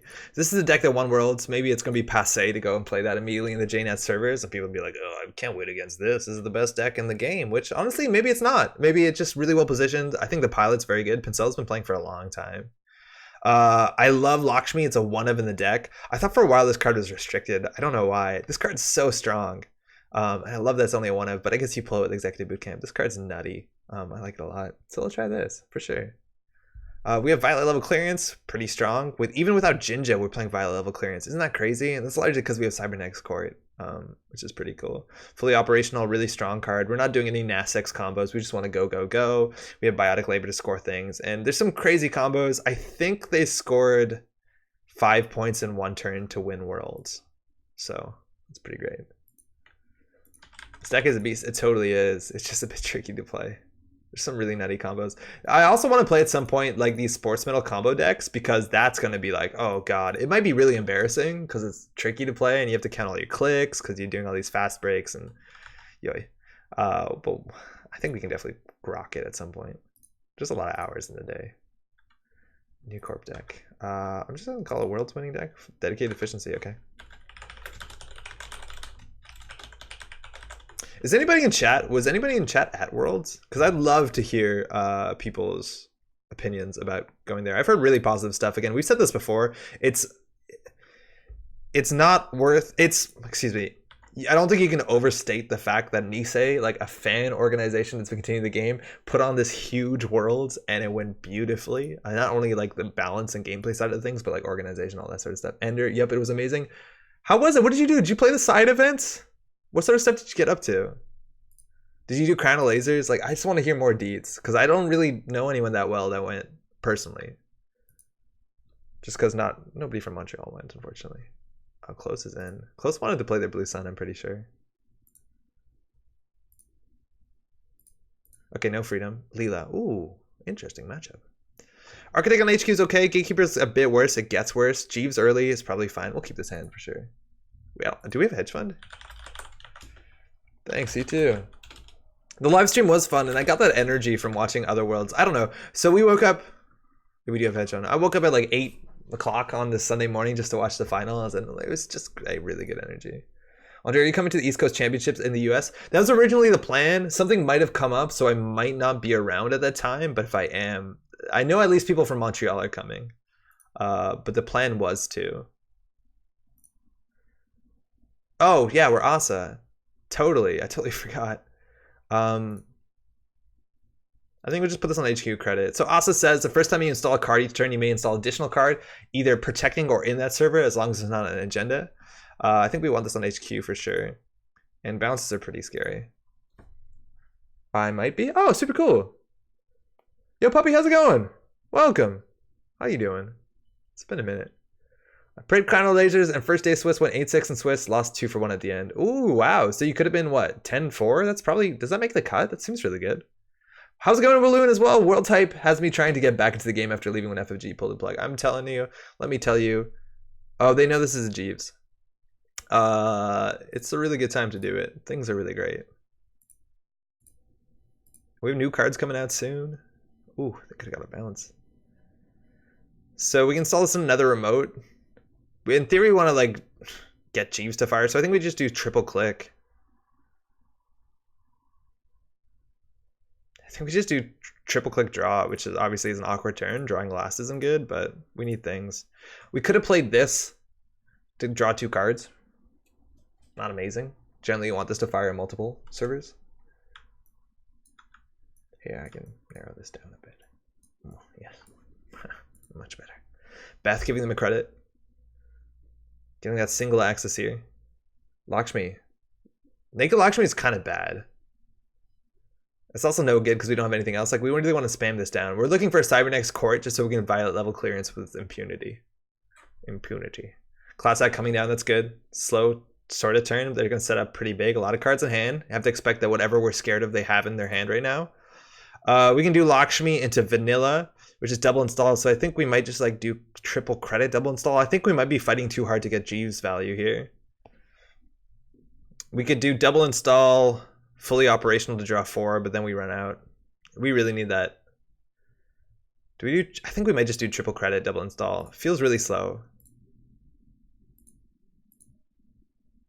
And this is the optimal order in some cases to do this, just because if you install this first, this could be agenda. If you install the ice and then install a card in the server, it can't be an agenda, which is advantageous in sometimes where you don't want them to run too bad. Chiefs works with the clearance, right? No, I don't think so. I think terminal ends your turn. Does actually, yeah, as a triple. Oh, this isn't a triple. I think it doesn't. Can you do it? Can you VLC and then have a click after with Jeeves? I thought they fixed that, so that you couldn't do like ridiculous stuff with like hard hitting what's it called?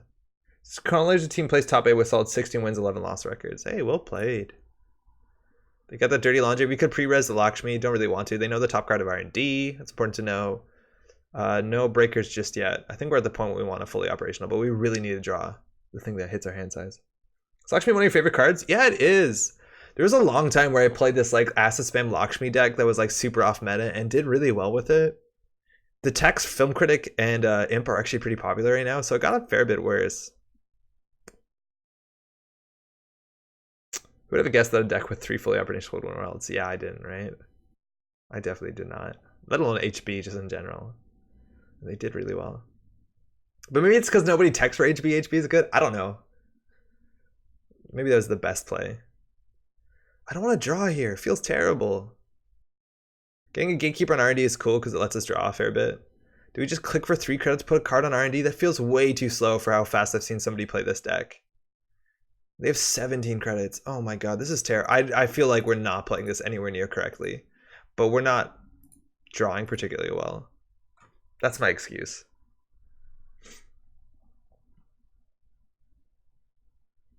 I knew it. You mentioned card a lot, almost as much as complained about Celebrity Gift. I got a bit better Celebrity Gift for sure. But Lakshmi is fun. Lakshmi was also really fun back in the day where everyone played Gang Sign. Okay, this is okay. This unfortunately isn't going to fire a card from Archives, which is the best, but we can always install something. Let's see what happens here. So look at the top 5 cards of R&D. Cybernetics Court, that's good. We could also do Hagen into Global Food to protect it on a 1 and 4. We know we're going to draw Cybernetics Court, which is good. I like the Hagen because then we can protect it. I'll do the Hagen. Then we can install the food behind it, which isn't amazing.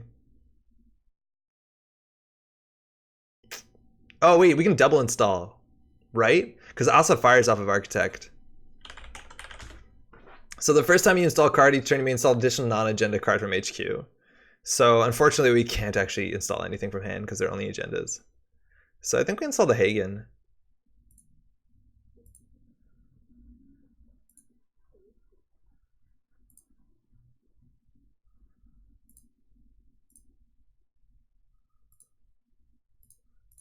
Okay. Timmy Wong would like you to click for credits more. Yo, Timmy Wong knew what was up. Clicking for credits is always good. Ever click for credits? We're Jeevesing for credits. I feel like we might just want to like fully operational. Like I don't know the deck that well. Oh, they're embezzling us? Okay, I guess we lose all our operations. They're definitely gonna call operation here. At least maybe we'll keep one of them. Oh, wow, they got a lot of credits. So we can keep one of them. So we can smash this down. Fully operational, which will refill our hand, which they can pressure. I think we want to res the Lakshmi at this point though, just because we're going to be resing this. I love that card. It's a good one. I wish this card wasn't as swingy. I wish there was just, I don't know, it's way swingy. Oh, we did that in the wrong fucking order for sure. Hold on.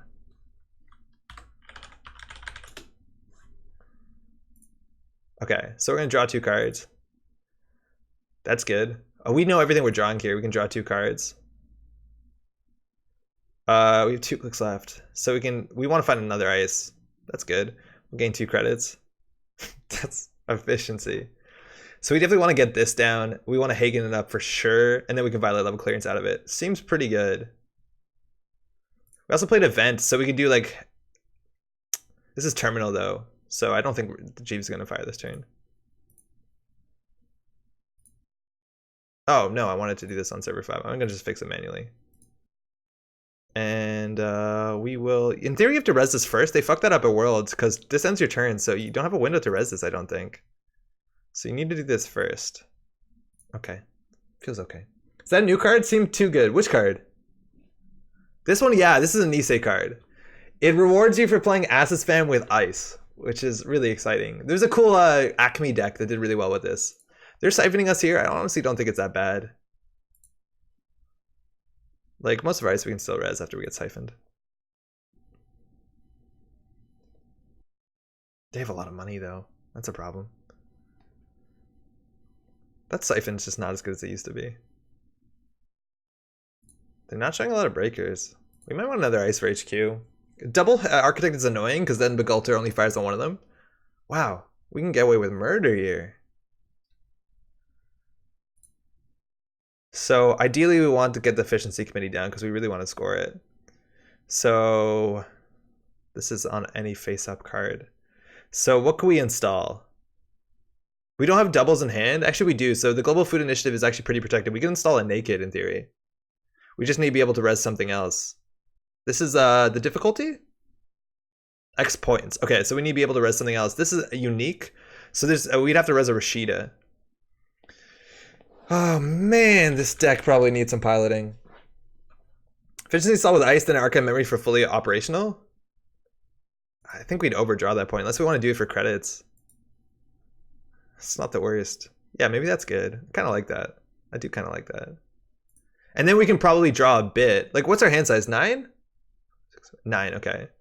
And this will clear our hand. I do like that play a fair bit. What am I installing? This one, right? Oh, I thought we had a Hagen. Beans. Whatever, it's good enough.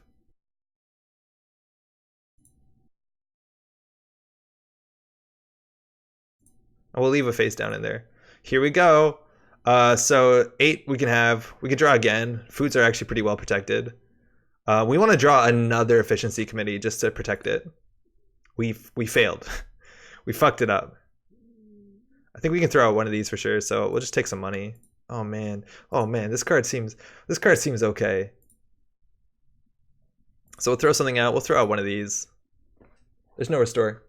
You need all caps. FCOM. Yeah, we're doing the FCOM. We're definitely doing the FCOM. Blueberry Diesel. That's Kilrain giving a card. And now we can quad advance this. They're running this. The Hagen will stop them. Doesn't actually do anything. It just ends the run. It doesn't trash, because this is a killer, it won't trash itself. Even if they trash this, we have another one, but it's going to be annoying. So they're going to siphon us. We still have enough money to res the Architect. But for what it's worth, money doesn't matter. For what it's worth. Damn it. All right. Question is whether we score this out. I think we do. I still think we do score this out. It's way too good.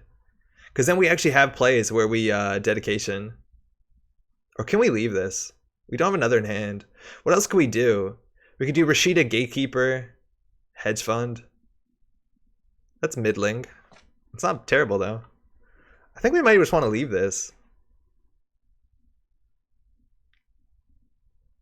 Going to one credit is awkward? Oh, it's definitely awkward.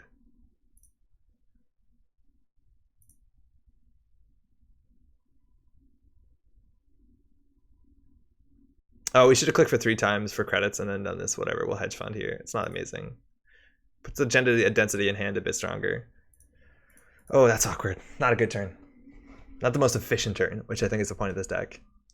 But this is cool. This is good. Acid spam is better when you have ice, let me tell you. You got a money up? Yeah, we definitely do.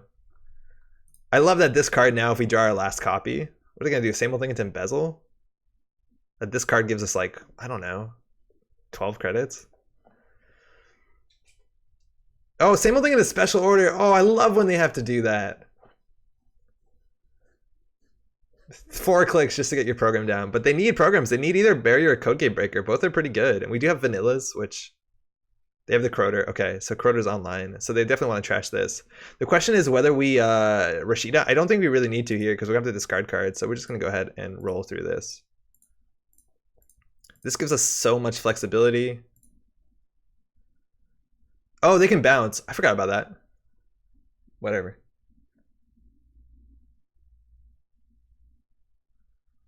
We don't have to discard a card, which is good. And then we can double advance this food. Hopefully they won't bounce it. And then Lakshmi protects the food. I think they actually want to trash the Lakshmi. Yeah, I think they want to trash the Lakshmi. Hopefully they bounce the Rashida or this card. Okay. So they're going to force us out of our Lakshmi counters. That's obnoxious.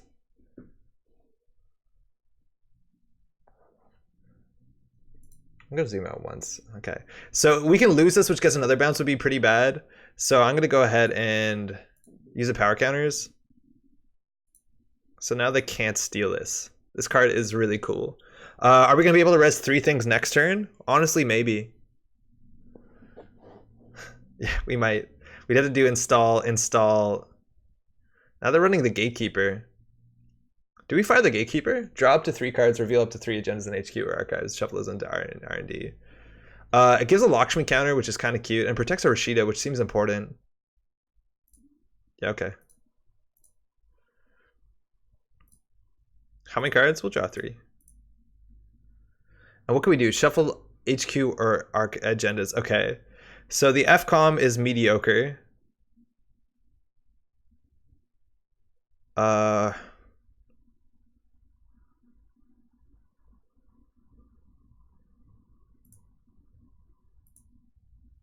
probably good enough.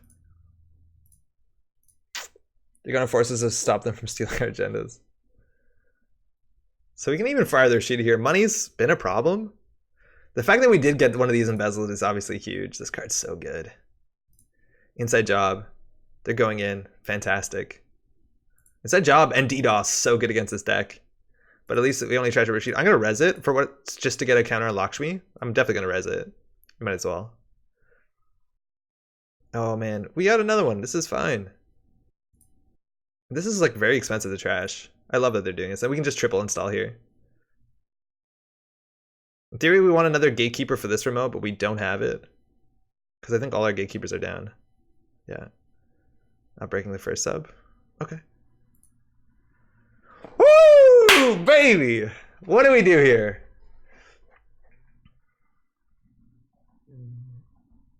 This is our last one. This is really important because we don't actually have recursion.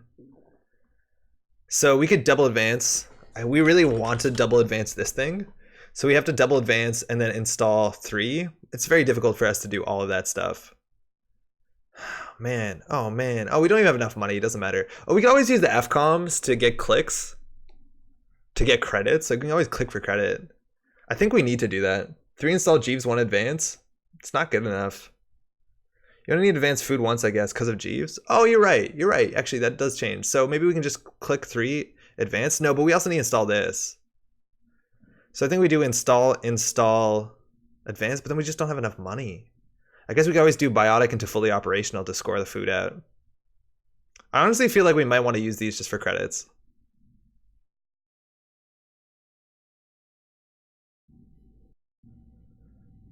Okay, we'll put this in server 7. We don't get the double install. Do we want the double install? Man, this deck is nutty. I think we can install Jeeves naked. Oh, we'll drive Jeeves behind Hagen. Because we can't, well, I guess this one's fine. We install Jeeves behind Hagen. Cybernetics behind Gatekeeper. Vanilla in front of server 3. Then we gain a click back. Oh, that we have to advance first. Oh, wow, that's actually really hard. This is fine. The FCOM counters are for dedicated Coco. Yeah, I know they are, but we can probably biotic our way out of this. We have Vitruvius in this deck too. Like, I know they are for that, but like, I'd rather just score the food. We don't need them much if we're playing scoring GFI. Yeah, I think we got to do this, but we got to advance this once. Then we'll use these. So we can still triple click here to get a click back. So I'm going to put this in server 7, not fire the ability. This in a new remote. This in server 5. And then we still have access to this being good. Now we gain a click back. I honestly think we take these and take 2 credits because we need the money. We could also just like fly through this. Oh, maybe actually it would be better to put this in server 6 just so it has another trigger. We can also just ice up server 3. It seems okay as well.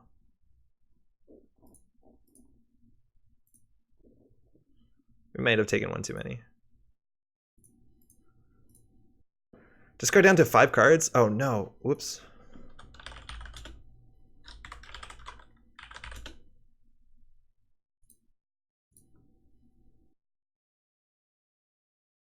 We good? Yeah, we good. Okay, wow. A lot of tracking to be done here. 17 credits, HQ's open. Diversion is actually pretty strong here, but at least we still have our Lakshmi. And even if they trash Lakshmi, its abilities online, there's actually a reason to keep the second food. We wanted to fully op instead of click for credits. I think the line with the deck is nasty. I think you're right, but we probably do that next turn. Because fully op is still really strong. Because I think at some point we fully like the plan that we have to win is that we can use executive boot camp to grab an asset. Leaving another counter on efficiency committee was probably the right play, but we can probably just like fuck if they don't steal this, which they probably won't force out our counters. What is this? That's oh, executive boot camp. Okay, we fire that for sure.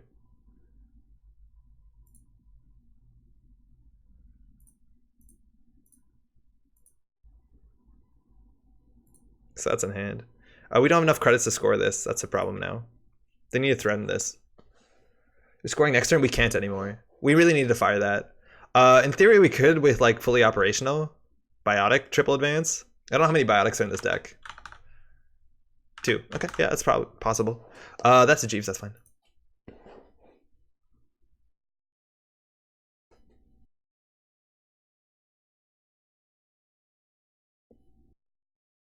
No one home, okay. Okay. So we can score this from hand, and it leaves this on the table with not enough money. Shit. So we can do install, install. Damn, if we left one counter in the efficiency committee, we could have fully operational here, and then we can close the game in 2 turns, or 1 more turn after this. We're 1 click, 1 credit short, because we can't triple advance this, or we could triple advance this. I think we just triple advance this, though.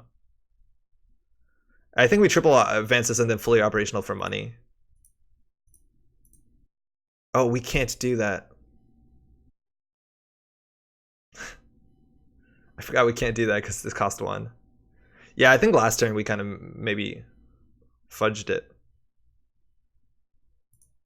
Okay, well, not much we can do here. We'll draw 2. That's good. Gain 2, gain 2, gain 2, gain 2. Discard down to 9. Okay. Rashida's probably okay. A trashable card in theory is unelegant. We can always res the Jeeves to trash the Jeeves if we need another counter Lakshmi to protect both of the agendas in hand. And if they run R&D, like, showing the Vitruvius is fine. The food is fine too. It protects it from R&D. Next turn, can we win next turn actually? Can we do advance, biotic? Or res this just because it gives us a counter.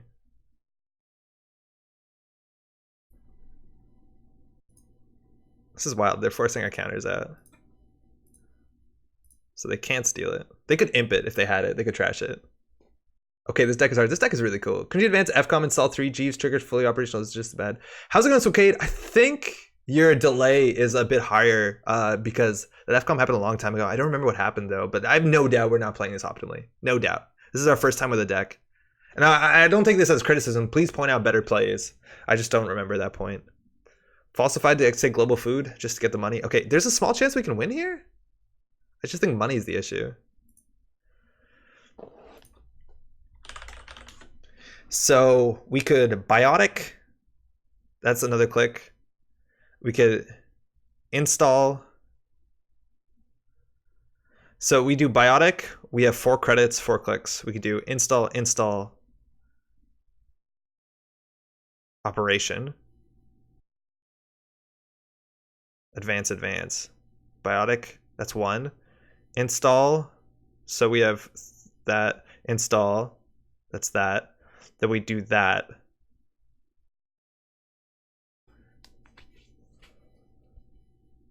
No, I think we just combo from hand. There might be a way that we can win from here, but I think we just, like, with the Lakshmi, this food is safe. So I think we'll just combo this out.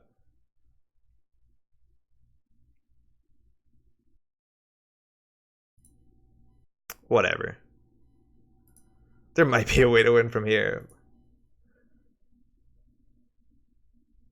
Oh no, fuck, it's Leela. Leela doesn't, we don't want to leave this on the table. We can't score. So we can't score both in window. Yeah, they can bounce regardless, yeah. So I think we just score this. And then this is protected in hand. So yeah, whatever, we're fine. So it gets a click back, so we can even consider double installing. Yeah, I totally forgot to leave it. If it was Leela, I would just jam the agenda. So now we need to protect Lakshmi, which this gives us another counter. For what it's worth. We definitely protect the Lakshmi here. Do we want to sell another ice? No, it's okay. And then either we can't biotic out, but if they don't trash the reconstruction contract or embezzle the dedication, we're fine because we can just show Project Vitruvius. Are they out of doofs? We only need 2 credits. If they doof us, yeah, if they doof us, they're good. It's just a turning wheel. It looks like we probably win. Unless they, yeah, we win. This deck, One World. This is a good deck. Oh man, I want to play this deck. Okay, so we 100% win unless they hit the Rikoko. So we're going to use this to show this, so they can't steal it. And unless they hit the Rikoko, which is 1 and 9, They hit a dedication here. They can't trash that with Imp. No, that's a win. So what we're going to do is new remote. I didn't have to do that in a new remote. That's actually harder. Oh, you can install the CVS for free. Isn't that cool? That's cool against Clot. That's really cool against Clot. We'll do this in server 3 just so the thing is not bigger. We'll res it. We'll dedicate it. We'll move the counters. All 3, thank you. And then we'll score. Wow. Wow. Wow. What a deck. This is cool. Special. Oh, wow. Yeah, then Golo is probably way better for them. The fact that they had to do the special order, they just drew really poorly. They didn't draw a special order, or they used one early and they had to like find it again. I've never actually seen a Leela in a long time, or anybody in a long time play the same old thing. They have Mystic Miami too, which is really cool. Hey, thanks for the game. There's like that's the sort of game that I definitely want to watch the VOD because there's way better plays for sure.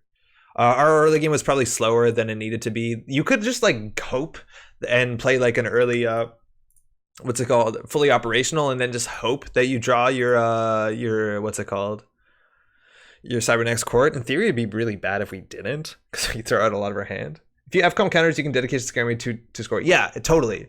And they did that at Worlds. Like if you have FCOM counters, you can double, and you need to like have an archive memories or a way to pull it back because there's only one dedication ceremony, right? Oh, there's 2. Okay, yeah. So you can definitely score food from hand. You can score 5 points from. You can score 2 Vitruviuses too. Like the FCOM goes so far. Back in the day, there used to be a card called Shipment from Sansan with FCOM. It was absurd because it put advancement counters on a card, and that's not called. It's not advancing. It placed them, so it worked. I think using FCOM to FO there was the line, but we definitely went too far down the Lakshmi hole. FCOM to do what? Fully operational? Oh yeah, at some point back there, we should have used one FCOM to fully operational for sure. I think the Lakshmi line was totally legit. I think they totally should have trashed the Lakshmi because this like has so many good options against non-film critic decks, and they could easily have trashed this for a long time. At that point, we still probably buy out a Gout, probably be fine, but we can't leave the agenda on the table. I love Cybernex Court in Asa. How's it going, Sargnar? Welcome. Ooh, big boys playing. That's always terrifying. I think we got maybe one more game in this. I don't think it's going to be this deck. We'll just do something else really quickly. I want to play a fast deck, so I think we're going to play this 7-0 at Worlds outfit deck. Arc Lockdown, Mother Goddess is restricted. It's just a fast deck. Has the Sapper, the Trebuchet, single rotor. It's all about Marcus Batty. This is probably one of the closest decks we have, only 2 SDS, to what's it called? Scorpios. We do have Trojan Horse as well. This seems like it's going to be really fun. I'm into this. 3 guard. Yeah, that's good. Let's try one of these. What's it called? Combat Mosh. Okay, cool. So we took 2 turns after that. Yeah, we just fucked it up, right? Like if we had 1 more credit, we could have rolled the GFI and probably won all in the same turn. Oh, actually, with Leela, probably not. Ooh, we haven't lost a game today. Let's not jinx that.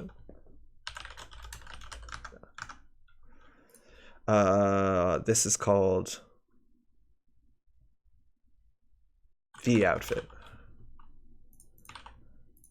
Okay, so 50 nice, not that much. We have 3 Afshars, 3 borders. 3 Afshars, that's cool. No Hordums. Fuck Hordum.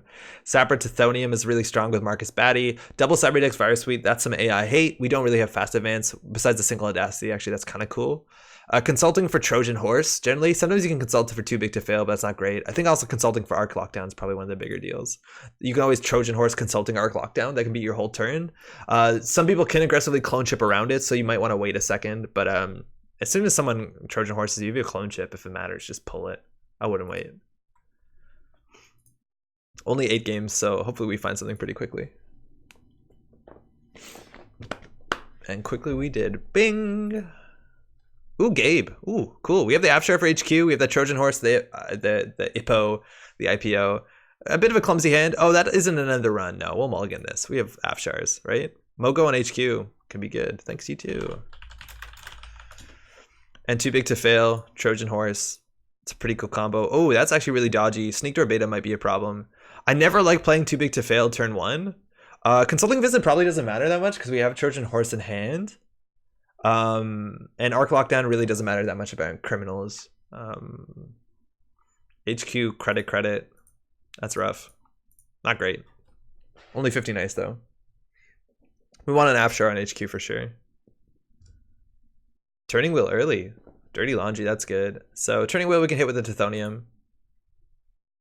We don't have Bulwark, we don't have anything else spicy. Ooh, losing a baddie. We know preemptives, no recursion whatsoever, so we're a rush deck, which against Gabe can be pretty difficult. We don't have a lot of cards in hand. They're risking Punitive, which is pretty popular in this sort of ID. Do we Audacity our whole hand? Doesn't seem good. Okay. Generally you want that on HQ, but we have 3 of these. And I guess I will too big to fail. Never like to give him the bad pub, especially somebody who wants to run that much. This unfortunately is just an end the run. So they can bounce off of it if they really want to with Turning Wheel. We do have border control though, so after they use the counters, if we have border control on one of our centrals, we can pop it. Bang. Oh, they have the Tycoon. They have the SMC. Wow, wild tech. So this is just going to end the run, unless they have an Angolo or a way to deal with this. Eventually, this is going to become a code gate. And they're just going to farm Turning Wheel tokens, maybe. Okay, end the run. So now it's a code gate, which is fine. It's not like we can stop from rezzing. At this point, we can Trojan Horse. If we really want to. They only lost 1. Afshar's face check is kind of bad with bad publicity, but it is what it is. Oh, man. So we're going to have to beat them by 1 credit to trash the Tycoon. We can also trash the self-modifying code. Chat, what do we do? These are both of our Trojans, though. As soon as we use them, they're out. I think we trash the Breaker. And then just click for 2. I'm assuming they might only have 1 of each card if they have SMC. I think trashing their Fractor seems pretty strong. Oh, they didn't access a card. We actually can't play that. It shouldn't be highlighted. I think we just click 3. Throw Consulting, see until they do something. They have no cards in hand. I don't know if we need Arc Lockdown. This is 3 influence. Yeah, they didn't access cards yet, totally. All these cards, there's so many weird cards with weird conditions on them now. Access cards, made a successful run, made a run, not run HQ. They used to always just be like C-Source. Pat tap, okay. I think we'll definitely trash it. We're not doing anything fast for a rush deck. We just not drawing the ice. And these cards seem really important in the matchup, especially Criminal that doesn't have recursion. Hopefully they try and doof us. They SMC for the Code Gate Breaker. Maybe they stim hack that out. But that Turning Wheel's getting scary. Legwork. Clears us out. SDS drone deployment, pretty strong. It's a good reason to keep that self-modifying code around. And they definitely have inside jobs, even spearfishings. Yeah, there we go. There's a doof. So they're going to use their program. They're not going to access cards, which is the worst part. Passport. Wow, okay. So Code Gates on the remote are pretty good. So this is not even that good for them. Oh, plus 2 more credits. Okay, that's a bit better. No, that is actually pretty okay. Rashida in the remote, they trash it for free. Not particularly strong. Sapper in the remote. I'm in. Keeping this in HQ is also pretty cute. But we really need the card draw. Hopefully they inside job this. If the Sapper hits and we trash the Tycoon or Passport, here we probably get embezzled though or doofed. They run HQ for like 1 credit. Seems like Trojan Horse play conditions for fluff, right? They access something in a virus. Yeah, it's totally thematic, right? Second SMC? Christ almighty. We've seen 7 influence so far. They're down through 10 cards in their deck. All right, at least they have to respect this. They're going to access a card. They'll trash it. That's the Bugalter, which doesn't make money off of this. No, it's free though. And then they trash this. So we're probably going to be able to Trojan Horse something. I'm assuming we want to Trojan Horse the Tycoon. Hopefully we draw too big to fail or something. Or do we do the Bugalter? We have a lot of guards, actually. The Bugalter seems... The guard seems like the right thing to trash. Yeah, we have more sentries than anything else.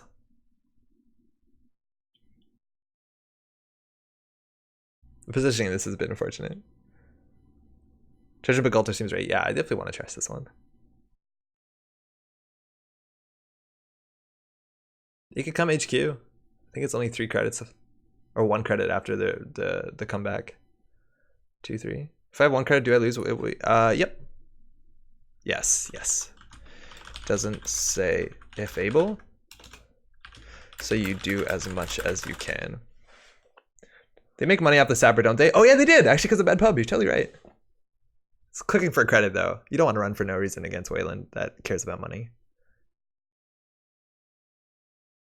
No problem.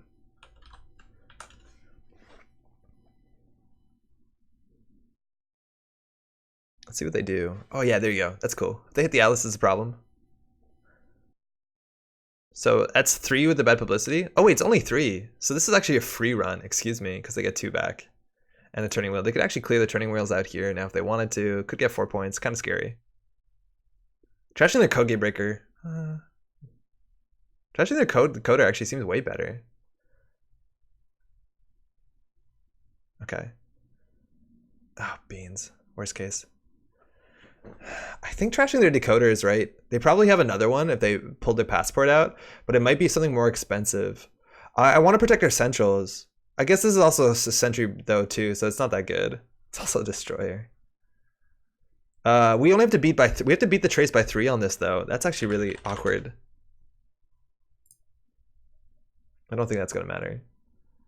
So what is this? It's trace 4. So we do this. We have to beat. Okay, so they have 3 credits.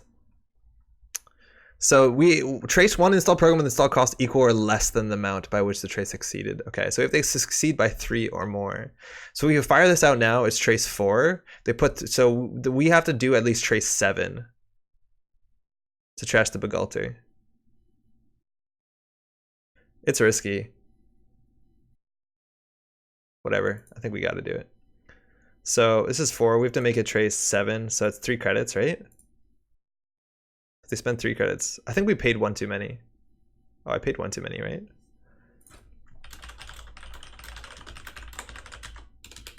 We'll just lose that to Siphon.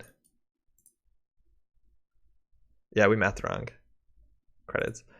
We can draw here, which is pretty unfortunate. We get siphoned. I don't love it. I'm going to consider just jamming this into server 1. They might inside job it. We can fire Marcus Batty on that and trash your passport, which would be pretty good. Okay, trace 6 kills. Yeah, we fucked it up. Been away for 15 months. How did Wayland get good? 14 months? A lot of reasons, actually. A lot of really good ice. Border control and surveyor are pretty crazy. 5-3 agendas got a lot better with things like NGO front. They got good agendas too. They have more just competent win conditions. Okay, we'll take this. I'm not going to install a server in 1, so this looks like an asset or agenda. If we installed it over, you can tell it's an upgrade. We don't want to do that. There's a lot of reasons. They have 2 bad pub, so running R&D or HQ is pretty easy now. This is 1 credit. And we can lose to single access. We do have 3-pointers in there. We have the SDS drone deployments, which are pretty risky as of now. Mobius. Oh man, Mobius. We always keep getting wrecked by this. Oh yeah, they can break all subroutines. Excuse me, it's not on HQ. So here, they can win right here. We have 3-pointers. Now they can run again. They can choose to see an additional card with turning wheel.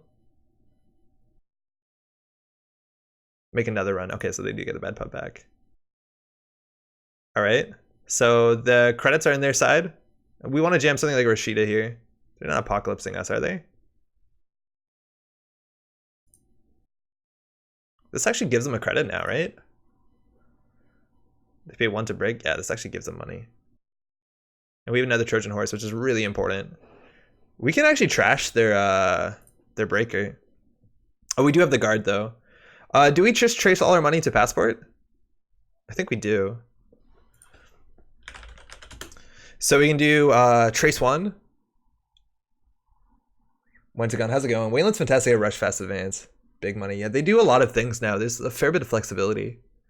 So we do 1 that's trace 4. We have to beat we have to pay 16 credits.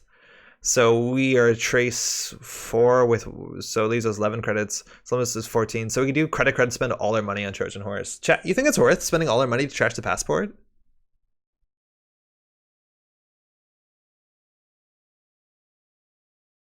In theory, we're in no rush. I don't know.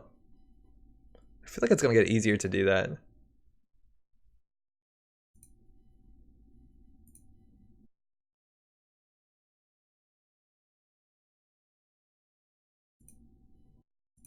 Whatever, let's just do that. They definitely have sneak door beta. I don't think you shouldn't Gabe. Like I think every Gabe should. These are also really bad though because of turning wheel. These are pretty bad. Full send? The Trojan? Yeah, maybe we're too late. Maybe they're not going to access cards anymore. We really want to jam something like Rashida. Yeah, because we want them to run remote. Aesop's Pawn Shop Class Act? Ooh. Maybe they have a lot of cheap breakers. What is this? If we install this and they run, we lose the game. We don't have an end to run. I'm not going to do that. That's a good start. Inside job's the problem. But at least with the inside job, we can Marcus Batty it. So we'll jam this next. If we trash a breaker, we're in a good spot. For that play, though, we need a fair bit of credits because we need to be able to res both of these. We might actually want to overinstall over the Afshar. That might have been the correct play here, just so that the Mother Goddess loses Code Gate, and then our HQ is a bit safer. Yeah, overstarting the Afshar isn't wrong. It's good to have more ice, though, if we do eventually trash the passport. Hostage coming out? Was that a film critic? It can't be. They have an Aesop's Pawn Shop. So single Advance Audacity out. Interesting. They install another class act just to mass draw. Always really cool. We have another Atlas. You're right. The Audacity isn't amazing, but I think we don't want Audacity just because of the Trojan Horse. Okay, that changes our turn, I think.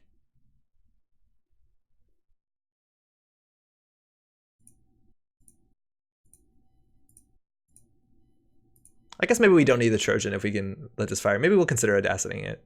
Hopefully we don't draw an agenda. You can start scoring behind guard. Yeah, you're right. They can't sneak door this. Or, sorry, excuse me. They can't inside job it. I totally forgot about that. Guard on the remotes. Oh, no.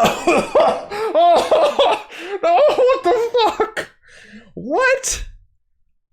The fuck? What? Christ. Okay, so it's all in the Marcus Batty game.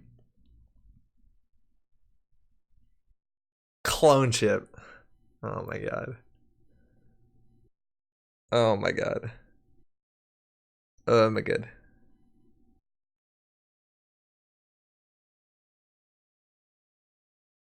That's all good. So we'll fire the Marcus Batty. We have to fire the Marcus Batty once they install the program, after they install. So they can fire. Because we have a window there, right? Actually, I don't know. Can we fire it? Yeah, hold on. I have to res this on approach. I think I fucked it up.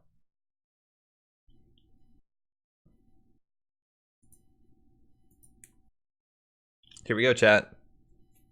Yeah, I have to fire the Batty on approach to Sapper, but then it doesn't end the run, and we still lose. They can CC break in the same window? Oh, they can?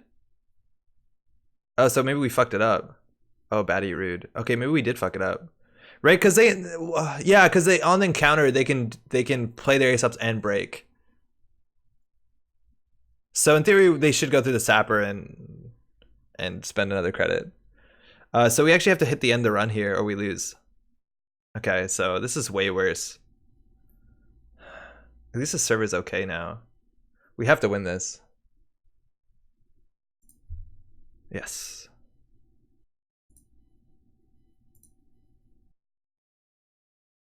Oh, we lose anyways. GG. This doesn't end the run. Yeah, we lose. End the run? Yeah, there's no way we win this.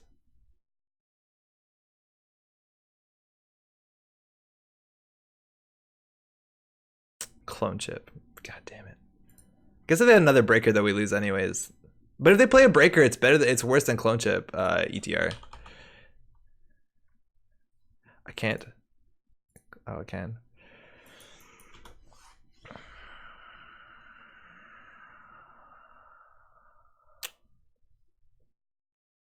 Oh, we could have scared them. We could have waited here and then we could have trashed the breaker and then they could have been like, go to Sapper and lose another breaker. That's actually way better than what we did.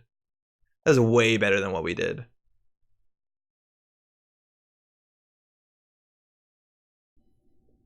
Oh, we played that terribly. I don't think... Yes, if we kill Bogota, you can bluff another agenda, yeah. Trash bum and another card. And then I can't break. I don't think so.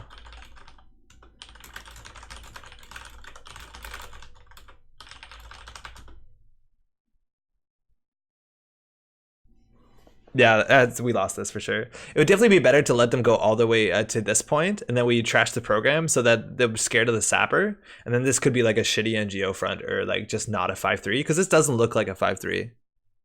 They wonder why you didn't fire when they committed to encountering sapper. Yeah, exactly. Like, oh yeah, that's also true. We could have trashed it here when they're encountering their sapper, which is probably even better. So we trashed the book altar, so we trashed another program, and then at that point they can steal the SDS. We played that terribly. We did not play that well. CC breaking the same window. Whoa, I never knew that. Yeah, because it's on encounter, right? And like they do all their paid abilities before giving back to us. So clone chip was like way better than installing book altar from hand. And now we can protect it, so not trashing program. Nah. Yeah. The order, the ice placement, obviously we didn't control, but that was an issue. Ideally, I don't know how we can save this. Like we have to get another Marcus Batty advance.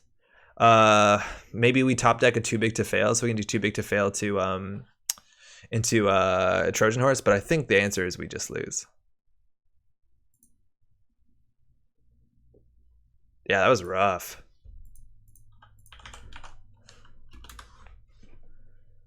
Yeah, there's no way out of that. That sucks. That clone ship really got us. I would definitely wouldn't arc lockdown against Criminal. I don't expect a clone ship at all. But yeah, guard on their mode would be good. There's the Rashida we definitely wanted. But not much we can do there. That sucks. And like they were running without a barrier break. Oh no, they just trashed a barrier breaker. So I don't know. Even like an After on the remote would have been good enough.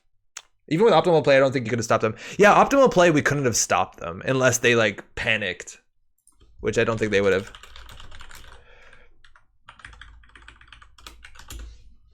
Yeah, that's unfortunate. I see this deck having really good legs. Against Criminal, you're pretty good, but like Criminal generally doesn't play clone chip, let alone SMC, so you get a bit faster there.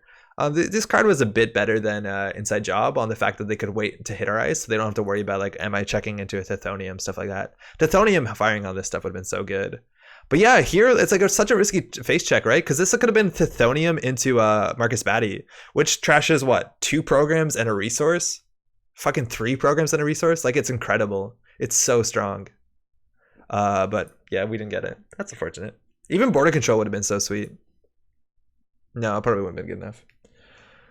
All right, well, hey, that was a game loss. That counts. That's all for today.